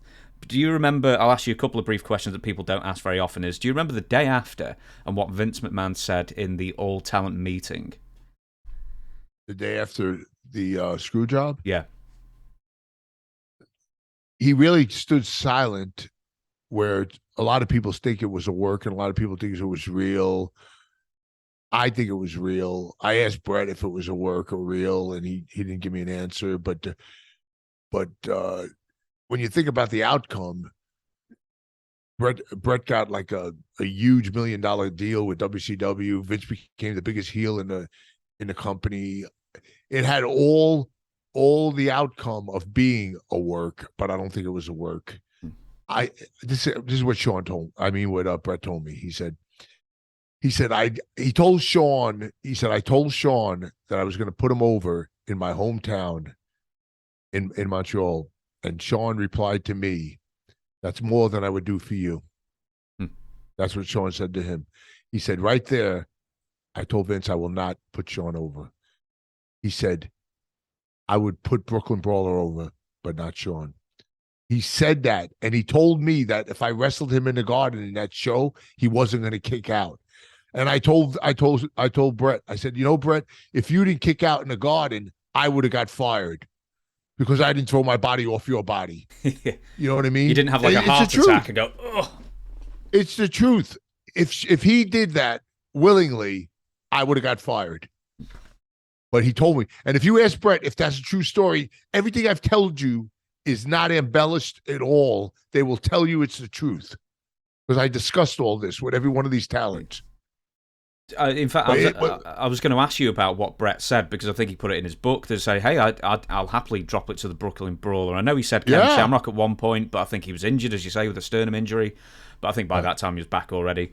But yeah, it's imagine that, Brooklyn Brawler, world champion. How long would you have held the belt, do you think? Well, I don't know what Vince would have did after he fired me. He couldn't fire me because I would have had the belt. But he probably would have took it off me right away. Yeah. But I don't know. We can't do what ifs. What ifs? Of course we can. That's the fun. Well, yeah. What if I win the lottery? You know what I mean? What if? What if? Let's do dark sides. Let's do dark sides. I think a lot of shots at dark. Yeah, the what ifs. The what if version. I'm going to move on from that now. In fact, a fan question. I can barely read. Rent something on with pink wording. I can barely read without my glasses. Steve, you're a former producer for WWE. What's the toughest or most frustrating segment that you ever produced? It would have to be one of the cold opens. It would have to be that one that I explained to you, where I had to have every talent in the whole company in a line on each side going to like a point, like a V. It's like a V. Yeah. Like Undertaker would be the head of the V, and it would be all the talent on the sides. I mean, asking guys like The Undertaker, Shawn Michaels, CM Punk, all these people to actually stand there and do this and get them in the room at the same time. That's like getting the whole company in the room at the same time and having to do it and trying to do it in one take, which is almost impossible. Which I had my own cameraman, my own engineer, my own audio man. I had a lighting man. I liked that job. I liked it for what I did. I didn't like it for the responsibility of getting it done. After I got it done, it was great. How many of the wrestlers over your course of being with the WWF for 30 odd years had private dressing rooms? Hogan had it. Warrior had it. The office gave it to them. It's not like they asked for it. They, a lot of the times Hogan would just dress with the boys. You know what I mean? He was more one of the boys. Warrior liked his private dressing room. But a couple of close friends with him, like a lot of times I dressed in Warrior's private dressing room. Like he would say, "You come on in here. You could come in here." You know what I mean? And you would get, and the other boys would look at you like, ass kiss. It's not ass kiss. The fucking guy asked me to come in here. You know what I mean? It's like a soap opera. I had a storybook life that came true. I had a storybook. No, please carry on. No, that's all I was going to say. I was going to repeat that. I had a storybook life that came true. Next question. North of Nashira has asked, in his backstage role, his being you, of shooting promos, who's the hardest to track down to film? Who would take the longest or most takes? Who was the funny? And what's the funniest promo to not make air? Best promo rib, i.e. Al Snow putting Val Venus's phone number live on TV, that kind of thing. But the first question was, who would take the longest and most takes? Batista was tough. Like he couldn't talk very. He wasn't a great talker, and he would tell you he's not a good talker. That's why when he became a movie star, I was like, how the hell did you pull this one off? Must be like a million takes, but there was a lot of people that could read prompter and do, like Kurt Angle was great. He could read the teleprompter like you couldn't tell he could read the teleprompter. The teleprompter is a funny thing. You could look like you're reading or you could look like you're not reading. John Cena was great. Kurt Angle was great. Other talent couldn't talk. Chris Benoit couldn't talk. Batista was hard to talk. I hate to say names because I don't know who listens to these podcasts. I don't know. Apparently somebody does. Oh yeah, someone does. Followers. Yeah, you got followers. Who refused the teleprompter? When the teleprompters are introduced, who's like, I'm not doing it? The funny thing about teleprompters and pre-scripted things were like Roddy Piper came up to me one time and he said to me, if you have any power at all, tell him to take the scripts away from me and the teleprompters away from me. I said, Roddy, I don't have that kind of power, but I realize where you're coming from. If you tell Roddy Piper a bullet point and let him wing it, he'll hit a home run. If he reads something that's written, he doesn't. It's not the same Piper. It wasn't the same Piper. Who, in fact, that's actually another good question. So, apart from Piper, who really struggled with the scripted interviews? Who just could not do that? A lot of the people did. I would say 6 out of 10 people had trouble with the scripted interviews. And I mean, if I give you a paragraph, you want me to say names? No, you don't have to. You don't have to at all. But I mean, why did they introduce the scripts in the first place if most people couldn't do them? Because people were taking privileges and they did things on camera that Vince didn't like. And somebody, I'm not going to say the name because he's a close friend of mine. He gave the finger by rubbing his side of his face with his middle finger while he was talking to Vince, and Vince says, from now on, everything's written, everything's told what to do, and this and that. And we never had writers. Somebody once told me, how could you have a 5'2" Jewish guy tell me how to fight? You know what I mean? It's like, or tell me what to say. Tell me how to conduct a fight. Tell me how to do this. I want to do it in my own words. But scripts, I do not like. But the boys were their own worst enemies for saying things that they said that they weren't supposed to say, especially on live TV, where you can't change it. And that's why the scripts were introduced, because someone was giving it the whole middle finger while scratching the face thing. That's the reason for scripts. I wouldn't say that's the exact reason, but I would say that contributed to it. I'm going to ask a couple more questions, and we're going to get to our big finale game, and then I will thank you for your time. I can't not ask this one, and I can barely see his name. Dustin Clark has said, a decent victory over Triple H. And I will elaborate on that. I believe it was SmackDown 2000, Kai and Tai and the Brooklyn Brawler in a 3-on-1 handicap match July 6th, 2000. Right. You're like in a backstage capacity. You're almost semi-retired from the ring at this point, although you were doing quite a lot of matches. So how does it feel when someone goes, actually, you're in the main event and actually you're getting a pinfall victory over the champion?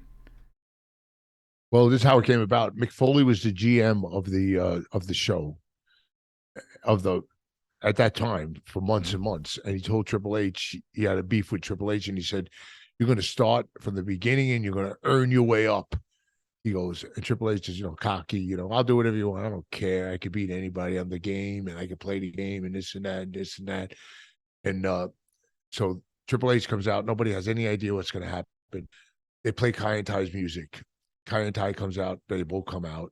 I mean, they're little guys. Triple H is laughing, like cocky. He's got Stephanie in the ring and he's laughing.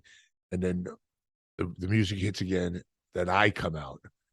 Now it's a 3-on-1, and the people, he laughs even harder. Like, this is a joke. This is a joke. I could beat anybody anytime. I'm the game. I'm the game. So what happened was he was working an angle with Chris Jericho. Mm-hmm. So to build the angle with Chris Jericho, you'll get that later. But we have a good match. I give him a neck breaker in the match. Did you ever see the match? Yeah, in fact, I watched it just before we came on. Did you see it? Like he gave them the pedigree. He let me give him a neck breaker.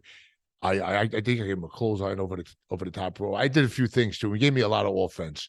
So he gives the pedigree to both Kai and Ty. It's just me and him. I chop him a few times, come to the ring. He kicks me in the stomach, goes to give me the pedigree. Chris Jericho hits the ring, gives him a bulldog, which he took mighty kind of sloppy. It wasn't a good bulldog.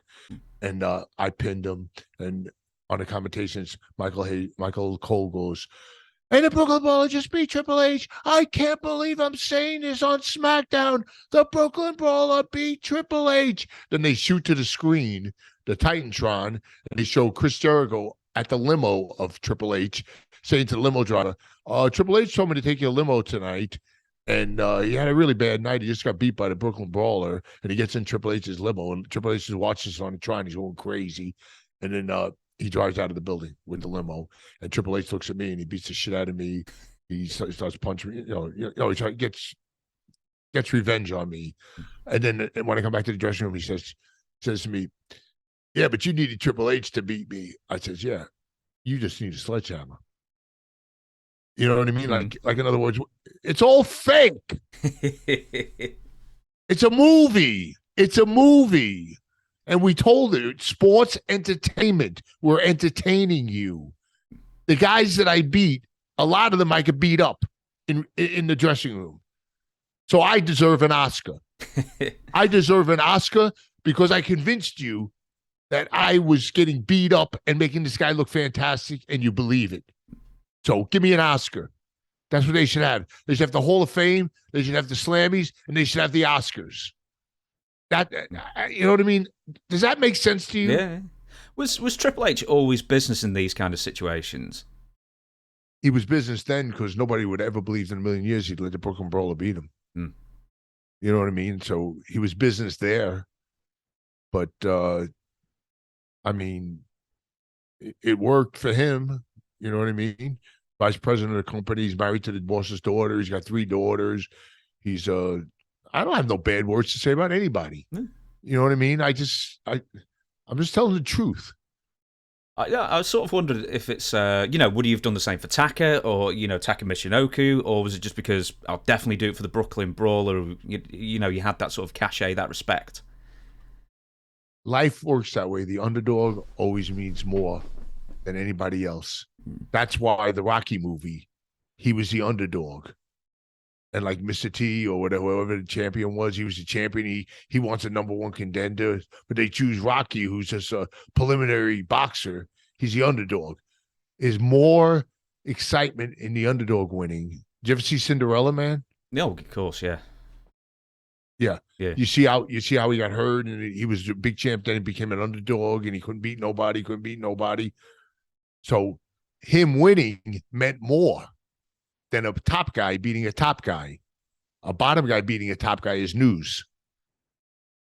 The only one of Rocky I've not seen is 5 with Tommy Morrison, because I heard it was terrible, so I never watched that one.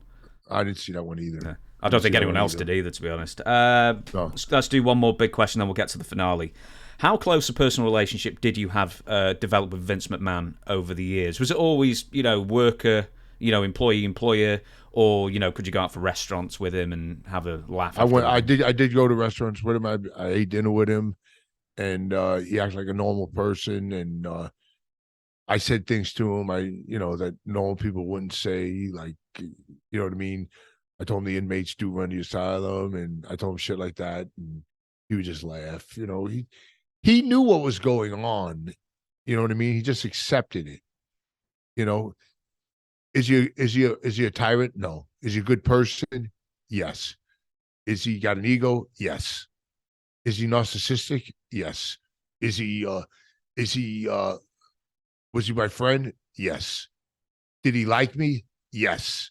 He one time said I could tell Steve Lombardi to go to the top of the building and get me that flag. He would bring me 2 flags down. That's what he said. He said shit like that. He knew he could ask me to do anything, like he did when I was Doink the Clown and I went to Calgary to wrestle Bret Hart in the World Wrestling Federation Championship.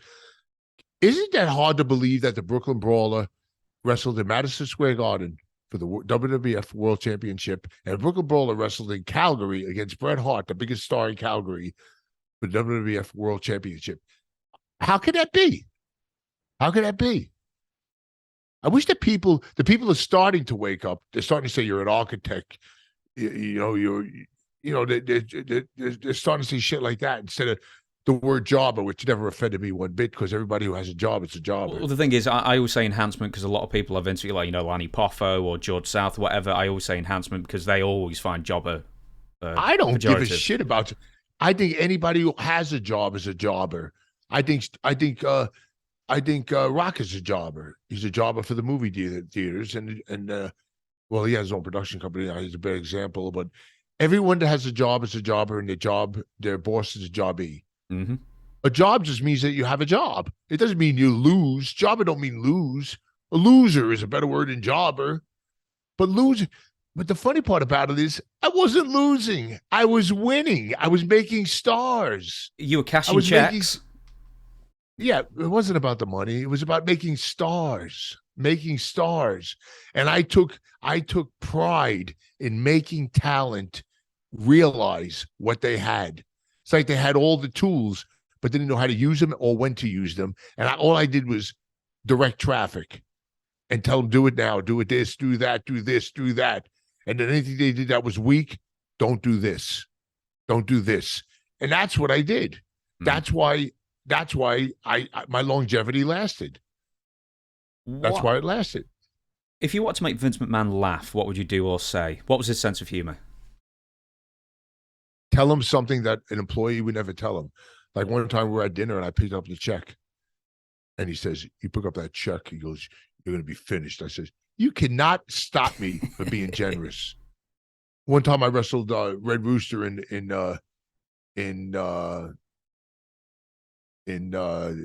Trump Towers in WrestleMania 3. No, that would have been 5. Five. And then renewed my angle with him because he wrestled Bobby Heenan, and I beat the shit out of him. I left him laying, then he roosted up, and then he threw my hat to the audience. Then I went to the back, and then Vince McMahon goes, I want Brooklyn Brawler for an interview right away. Him and Bobby Heenan, I want to talk about what just happened, this and that. He goes, and then I go in the back, go to do an interview. He's producing it. He goes, where's your hat? I go, I lost it. He goes, no, you didn't. Terry Taylor threw it to the audience. I said, Vince, if there's one thing you can't do, you can't make me a stooge. I mean, I would tell him shit like that. You know what I mean? I was never scared. Like, we could go. I mean, oh my God, I can't get going and going and going. I could tell you 100 stories. I could be here for 4 hours. I know you got a schedule for just 2. But it's insane. I know. We're not going to get into the Barclays Center. We're not going to get into the Barclays Center. Put my picture on the wall. We're not going to get into. We're not going to get into more stuff with The Rock. We're not going to get into. I mean, it's insane. We will save it. I promise you. We will save it for a part 3. I'm going to ask. I'm going to ask 2 more questions about Vince. Any strange habits that Vince had? Because we all hear as fans the occasional one, like you can't sneeze around him, or something about ketchup. I can't remember what that was. Like, any odd habits that Vince had that you picked up on over the years? Don't smoke cigarettes. Nobody in his office building was allowed to smoke cigarettes. They would have to go outside. He hated cigarettes. And did you ever meet Vince Sr.? Yes. Did you ever eat dinner with Vince Sr.? Never ate dinner with Vince Sr., but he did say to me the minute he met me, he goes, do you speak Italian? And I said, no. And I said, shit, there's strike 1. You know what I mean? You know what I mean? Like, he wanted, because he figured I was Italian, that if I spoke Italian, then he could.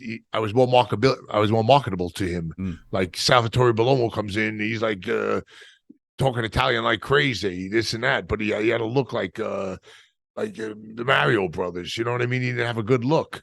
You know what I mean? I always took care of myself. I always tried to look the look, and I would have to say that. I would say I never ever feared saying anything to Vince. I would say blatant things to him that nobody else would say, and I've always done that with everybody. I would tell them the truth. I don't sugarcoat nothing. I don't sugarcoat nothing. All And right, are you ready for the finale, the big finale? So, how big could this be when? well, it's the finale. Well, I don't know. It's This the is finale. I won't build it. Okay, the little finale that might end up big depending on what answer I get for something. good. Okay, call it the firing line. I'm essentially going to fire some names at you. It's sort of like the name association, but instead of a description, I'm just going to give you a name and maybe a tiny little story that goes with it. And the first one is, and I know you've got a story about this fella, Arnold Skoland. Oh, Arnold Skolan was unbelievable. He helped me. He was instrumental in my career in the Savoy, where we went into the Savoy earlier, and which we slightly went into. We didn't really go into the whole thing, but Arnold Skolan loved to drink. He loved Crown Royal, and Arnold Skolan would always go to the bar after the matches, and in those days they would handle all the settlement in cash, and Arnold Skolan would have all the cash in his briefcase, and he would put the briefcase under his bed and go to the bar, and everyone knew it. I said to myself, being from Brooklyn, this is like saying rob me, which no one ever did, but there was like $200,000 in that briefcase. 200,000 American dollars. They don't do it anymore. Now it's all done with checks and it was all cash back then. That was the Arnold Skolan story. Next one's Bruce Pritchard. Bruce Pritchard was in charge of our creativity. He got a little negative at times, but he had a very good knack at the business, and I know Bruce will listen to this because Bruce has a podcast. Oh yeah. I cannot knock Bruce. As much as Bruce was on a different level, he was working hand in hand with Vince, and I could say he had a natural knack at the business of knowing the logic of what will work and what won't work. Next one, and I think you've wrestled him early in your career, Ivan Koloff. Holy shit, Ivan Koloff.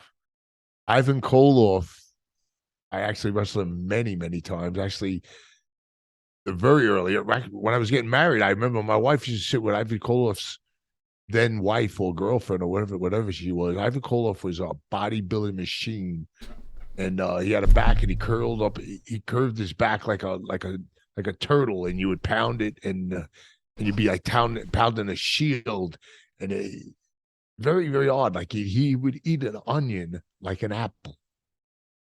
An onion. Why? Like, because he liked it.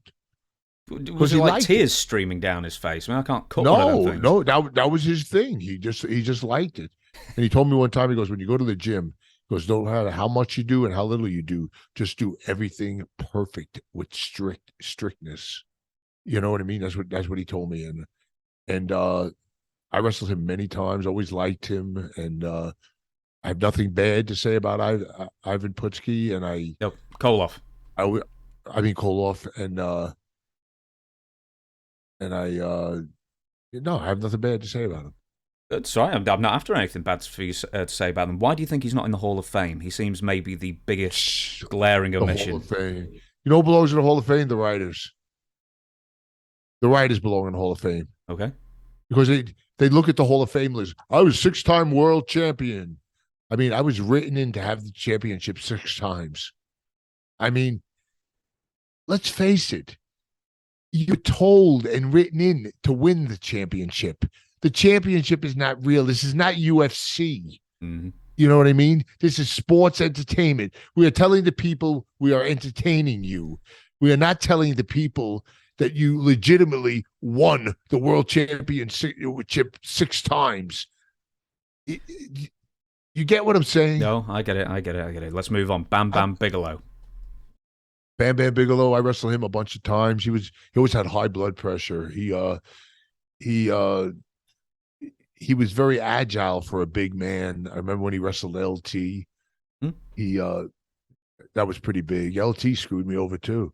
What? He Go on. Well, LT one time I was taking my wife to Myrtle Beach, and LT would spend a lot of time in Myrtle Beach, and he said to me, "Go to the yacht." It was a hotel called the Yachtsman. I don't know if it's still there. He says, "You just tell them that you know me, and they'll give you a hell of a deal and this and that." So I go to the Myrtle Beach, and I go to the front desk and I go, "I'm good friends with LT," and the manager takes the newspaper and he puts it on. I told LT this about 2 years ago at an appearance, and he takes the paper and he throws it on the front desk on the counter, and he goes, "Is this the LT they got busted on the corner selling crack cocaine or buying crack cocaine?" He goes, "Is that the same LT that you're friends with?" I told LT that, and I says, I got, that really got me screwed up in that hotel. You know what I mean? Full price. He laughed, but I was scared to tell him the story because I thought he was going to take it the wrong way. But he kind of took it, and he remembered it too. He remembered the whole incident with the being in the newspaper in Myrtle Beach and that whole story. Man, do you remember watching? Just you must have been like through, hands or whatever, watching that main event with Bam Bam Bigelow and LT. Like, I was there. I know, but I mean, it must have been like, how can this be any good? And then it was. It was good because LT was an athlete, and the things he was doing was real. I mean, he came off the top. He gave Bam Bam a clothesline, and Bam Bam was a good worker. And he made LT look like $1,000,000. And I think the whole thing, the whole setup where Bam Bam was wrestling somebody and LT was in the first row, and then Bam Bam pushed LT, and LT was a huge star at the time in football, and it kind of built it the way they built it and the way it came about into the ring. I think it was a complete success. Vince Russo. Vince Russo, he asked me a bunch of times to go on his podcast, and I like Vince Russo. I respect Vince Russo. I think a lot of people say things that people think, but they won't say it. He says it. He says what's on his mind, and he don't give a damn. I'm not saying what he says isn't true. A lot of what he says is true. A lot of what he says is so true that it's need not to be said. You know what I mean? So I don't want to be in a podcast where I'm going to be drawn into negativity and this and that. I follow him on Twitter. He follows me on Twitter. I respect Vince Russo. The only thing is, remember when they had the referee strike? Yes, I do. 99. I remember it. Okay. The only thing I didn't like what Vince Russo did was they made me a referee, and I refereed, and I said, Vince, Russo, I said, let me do one thing. Let me rip up my referee shirt like the Brooklyn Brawler. And he said, no. I thought that was a good idea. And if I ever do his podcast, which I might do it one day, I will totally bring that up to him. But I got nothing against Vince Russo, and I don't disagree with him. I agree not to put over what he talks about. You know what I mean? He picks things apart, and he says his mind, which I'm not saying is not true. I agree with a lot of it, but a lot of it needs not to be said. Mm. I hope I said that well enough. Yeah. I hope I didn't offend him, because I don't mean to offend him. I like him. Nick Bockwinkel. Nick Bockwinkel was a great technician. He was a great guy before he got Alzheimer's. And I used to always see him when we used to wrestle in, I think it was Florida he lived, if I remember right. And he used to tell me old stories where he lived above a bakery, and he always used to smell the baked goods baking downstairs, and he always had a craving for baked goods and this and that. But in his day, he was a well-respected worker, champion. People wanted to work with him. And I have nothing bad to say about Nick Bockwinkel. I have good to say about Nick Bockwinkel. I liked him as a friend. I liked him as his career, for his career. I liked everything about Nick Bockwinkel. He was a good person. Luna Vachon. Luna Vachon. Holy shit. You Luna, know it's going to Luna, be a good story when you start off with that, don't you? no, Luna Vachon was a unique individual. She was probably the toughest woman in wrestling history. She beat the hell out of somebody. I watched her take one of the girls in the ring in the backstage area, and I won't even say her name because she'll hate that I tell the story. She beat her from one end of the arena to the other. Then she stuffed her in one of the cargo boxes. She closed it up. And the way she talked, yeah, Luna Vachon. I wrestled her dad. I she she was a good person. She actually drove a tow truck later after her career. Did you know that? No? Yeah, she was a truck driver. That's how tough that she was. She had a big red tow truck and she was towing these big ass cars, and she was tougher than most of the guys. I've heard that before. She Let me really tell you. was. She really was, and I seen it firsthand. She could beat up any. She could have beat up most of the guys. Coco. That's Coco Beware. Coco Beware. I had some of the best matches I ever had in my life with Coco Beware. In his day, he was one of the best workers I ever worked with. He was a very good worker. He later took a stroke. He had some health problems, and I still see him from time to time. And I can honestly say he has a good heart. He was a great worker, and he had natural ability that most didn't have. Like I did one of my greatest high spots with him. Throw him in, duck the clothes on, you leapfrog me. As you come back, I leapfrog you. I go for the hip toss, you reverse hip toss me. You go for the elbow, I move. After I move, I get up, you hip toss me, and then arm drag me and hang on. I mean, that's a hell of a long high spot. You know what I mean? But we used to hit it all the time, and we didn't have to talk about it. We just say, let's do that high spot. And he would hit it, and then he would bird up, bird up, and he'd have his bird on the outside. Frankie, those birds live up to 90 years old. I know Frankie didn't, but yeah, no, they're some of the longest lived animals. Yeah, but he got another bird after that, and kept getting more birds and more birds, and yeah. Coco was a gifted athlete. I've asked this a couple of people, and no one was there who witnessed it. Did you ever see the fight between Coco Beware and Jim Troy? I was in Paris when it happened, but I didn't see it. I just seen the after. I heard the aftermath. Oh, what did it look like? No, how was it talked about? Like, in other words, I wasn't at the scene, but I heard about it. I was in Paris with him when he did it. He beat the shit out of Jim Troy. Jim Troy said something. And Jim Troy was Vince's best friend at the time, and Coco didn't care. Coco just beat the hell out of him. But he didn't get fired. Todd Pettingill. Todd Pettingill was just a tool in the company where he was like a spokesman, a commentator, very animated. You know what I mean? They would always put him in spots where he would introduce things like the Slammies or the he was good at what he did for the time that he was in the company. He was well paid as well, I believe. Was he got like $250,000 a year or something back in the 90s? I don't know anything about that. Jerry Lawler. Jerry Lawler is one of the greatest people I've ever met. I've had matches with Jerry Lawler.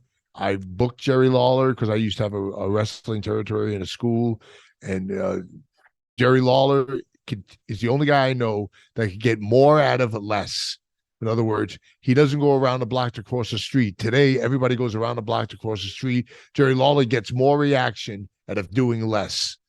I mean, I wrestled him because I won a battle royal in that night, and Jerry Lawler was scheduled to wrestle the winner of the battle royal. Now, before he wrestled me, he cut about a 10-minute promo putting me over and all my accolades and what I did and built me. Then he has a match with me, and the referee is a heel referee. It was a manager, but he was the referee. So he was screwing up Jerry Lawler. Like, he would go to punch me in the face, he would hold his arm, and then he would screw me up. He would hold my arm, and he would do everything wrong. Jerry Lawler and me were both giving him shit. But he ended the match. Jerry Lawler, I had I had the referee in the Boston Crab. The guy that he managed ran in. Jerry Lawler gave him the stunner and pinned him. And then the announcer goes, the winner of the match is the Brooklyn Brawler. And the other winner of the match is Jerry Lawler. And at the end of the match, me and Jerry Lawler both raised we both raised hands together, and we were both the winners of the same match against each other. He was incredible. The guy had psychology. He had everything. He would take any move. He would do anything. He would do the least and get the most reaction. I've got a few more here. The Road Warriors. Oh, the Road Warriors. They were fierce. They were scary. They were insane. Their finish, I always feared. I didn't like to take it because I felt I was. Did you ever take it? Did you ever take it? Yes. But I felt like I was going to break my neck if I landed wrong, and I was hesitant to taking it. Like a couple of times, I would tell the Road Warriors, I don't mind wrestling you, but I don't want to take the finish, But I completely thought that they would dominated the whole company at the time. When they came in, they were like human wrecking machines. And a year before Animal died, I did a road trip with him, and he was driving. And I remember he was texting, and you ever see on the side of the highways? I don't know how it is in England, but they have these steel trucks where they were doing work, and it's like a barricade. They have the lane barricade, mm-hmm. and an Animal is texting, and he's heading right for this thing, doing about 70 miles an hour. And I said, Joe, you're gonna hit it. And he makes a quick turn, and he gets out of the way, and he goes, oh my God! He texts his wife. He goes, Steve Lombardi just saved my life. We would have been killed. We almost got killed. And then I hear a year later, Animal died. I said, holy shit. I says, we almost got killed together the year before. Then a year later, he dies. It's fucking crazy. Yeah. It's crazy. The stories go on and on and on and on. They never end. Mabel. I'm an endless Mabel. Holy shit. Tell Chris we've got about 3 minutes left on the time. So I'll. He said only 3 minutes. He said he says he won't go. Shane Douglas said I made a mistake. I never used the Boston Crab. I used the Brooklyn Crab. Oh, that's you were the Boston Brawler once as well, weren't you? But we won't get into that. Now you want to go into another story. No. We'll stick with it. Mabel. There's too many stories. But the Mabel, okay, Mabel came in. He was a mammoth of a man, and he I never really wrestled him. I watched him. I looked at him. I told him so many times he was unhealthy. I used to take my fist and put it by his chest, and I used to say, "This is your heart, and it's got to feed all of this." I used to get freaked out. I used to do that to Bundy, and I did it to Mabel too. And Mabel, he was a nice guy. I never had a problem to say. I could say I had with him. I have nothing bad to say about him. It's like a guy I really had not that many experiences with. I didn't wrestle him, but I knew him. He was a friend. We always respected each other, and that's all I got to do. That's all I got to say about Mabel. I can't really give you a great story about Mabel. No worries then. Ludwig Borger. Ludwig Borger. He was another human wrecking machine. He was I remember being in Europe with him. I think it was the UK and stuff, and the shuttle bus stopped. He pulled the emergency thing, opened the door, got out, and just walked out. I mean, this guy didn't care about nothing. And I remember Lex Luger was wrestling Ludwig Borger, and Lex was he was more or less there to put over Ludwig Borger. And I told Lex, I said, Lex, make him look like $1 million strong. He goes, yeah, but I'm a big bodybuilder too, and I'm strong too, and this and that. And I'm trying to tell him, become the Brooklyn Brawler. You know what I mean? Build him. And he's trying to say, no, but I'm already built. And Ludwig's built. So it's like putting top guy against top guy. Yeah. And I'm not gonna do what you. I don't know. I like Lex a lot. I get along with Lex. He's very religious now, and I like Lex. Lex was a good person.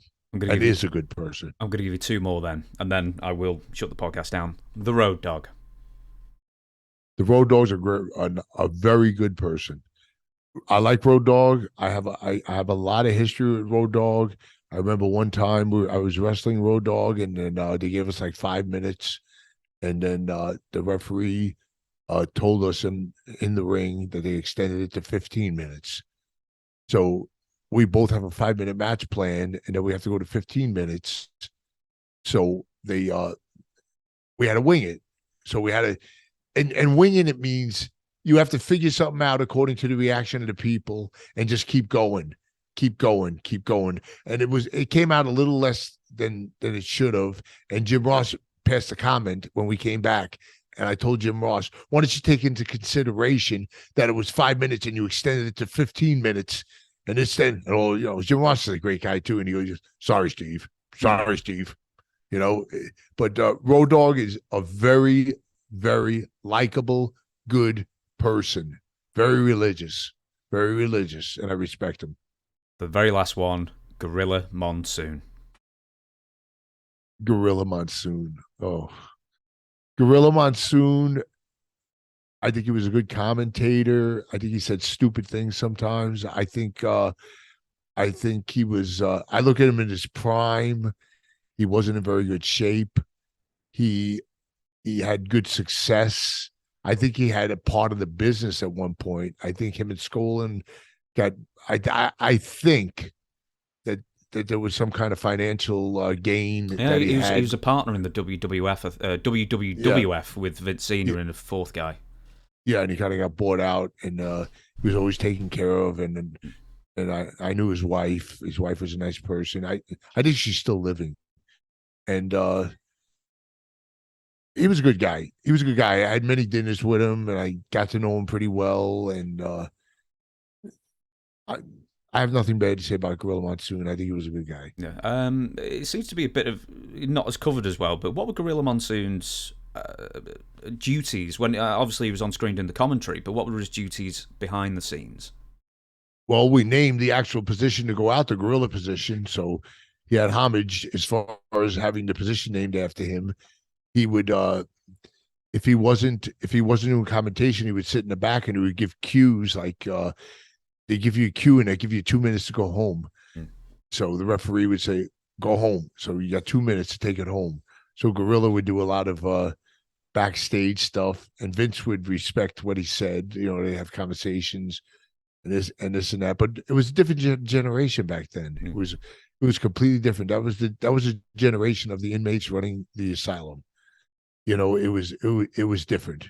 And also, you attacked the Red Rooster in front of him and Bobby Heenan on one of those primetime episodes, I think. Oh yeah, I knocked out Gorilla Monsoon and caught a lot of static for that too, which I didn't want. I didn't want to hit him with a stool because I thought it looked weak, and I hit him kind of weak, but he took a bump. A lot of people, how could you do that to a man of that age? And you hit Gorilla Monsoon. I just wanted to say. It was scripted, that was the way the Brooklyn Brawler was born. We took over the show. Then me and Bobby took over the show after I beat up Red Rooster and beat up Gorilla Monsoon, knocked him out. They took him to the hospital. Me and Bobby took over, and then somebody walked over and said Gorilla Monsoon's in the building, and me and Bobby took off. But it was great. It was great days, great times. I was in the Heenan family, which was a big deal. Yeah. Not many people could say that. Absolutely not. Listen, it was a pleasure to talk to you the first time. It's a pleasure to talk to you the second time. Give us a couple of plugs before I let you go. You've got the Twitter, you've got a book. Anything else? Book. Follow me on Brawler Real, on Twitter. Brawler Unfiltered. It's on Amazon. It's on everything. There's a Kindle book and there's an audio book, which is audio done by me, which it's a couple of years old now. But that's about it. But I mean, where can people get that T-shirt you're wearing, by the way? Oh, the shirt I'm wearing is every character that I have, because I have a signing right now. And the funny thing about me is I have 4 characters, and there's gonna be 4 different pictures. And the hardest thing is don't write the wrong name on the wrong picture, because you write so many, and it's easy to do. Hey, But it's not bad as well. I mean, so you got 4 characters. That's 4 sets of things that you can sign and right, sell and everything right. like that. So that's absolutely perfect. Listen, I know that Chris is behind, ready with the How do hook you to know he's drag you behind? off. How do you know? How do you know he's behind? Well, generally there's like a giant shadow that comes, like honing into view, Oh! like You see his shadow, and he's saying, yeah, "Hurry the hell up! yeah, Hurry the hell up!" like Independence Day, essentially. It's like Yeah, that. yeah. But I'm glad we did this promo. This podcast. I enjoyed it. You asked good questions. You actually are the driver of the podcast, and you do a very good job. Hey, listen, thank you very much. And I asked the best Let's questions. do it That's what I again say. because you haven't even touched the surface. I know. Okay, right. So if you want part 3, right, I already know you want a part 3, so we'll do a part 3 sometime. But anyway, thank you very much for watching. We'll catch you again next time. Thank you, Steve, and say goodbye to the fans. Thank you very much, and goodbye to all the fans that are listening. And just remember, the Brooklyn Brawler made the stars that were beating him. I made them. I took their strengths and I accentuated them. I took their weaknesses and I hid them. Now, if they learn that, it's like watching a movie. Mhm. It's like watching a movie. It's not, he's weak, he's strong, he's weak. That's all I have to say to them. Thank you very much to all the fans. And this is a great podcast.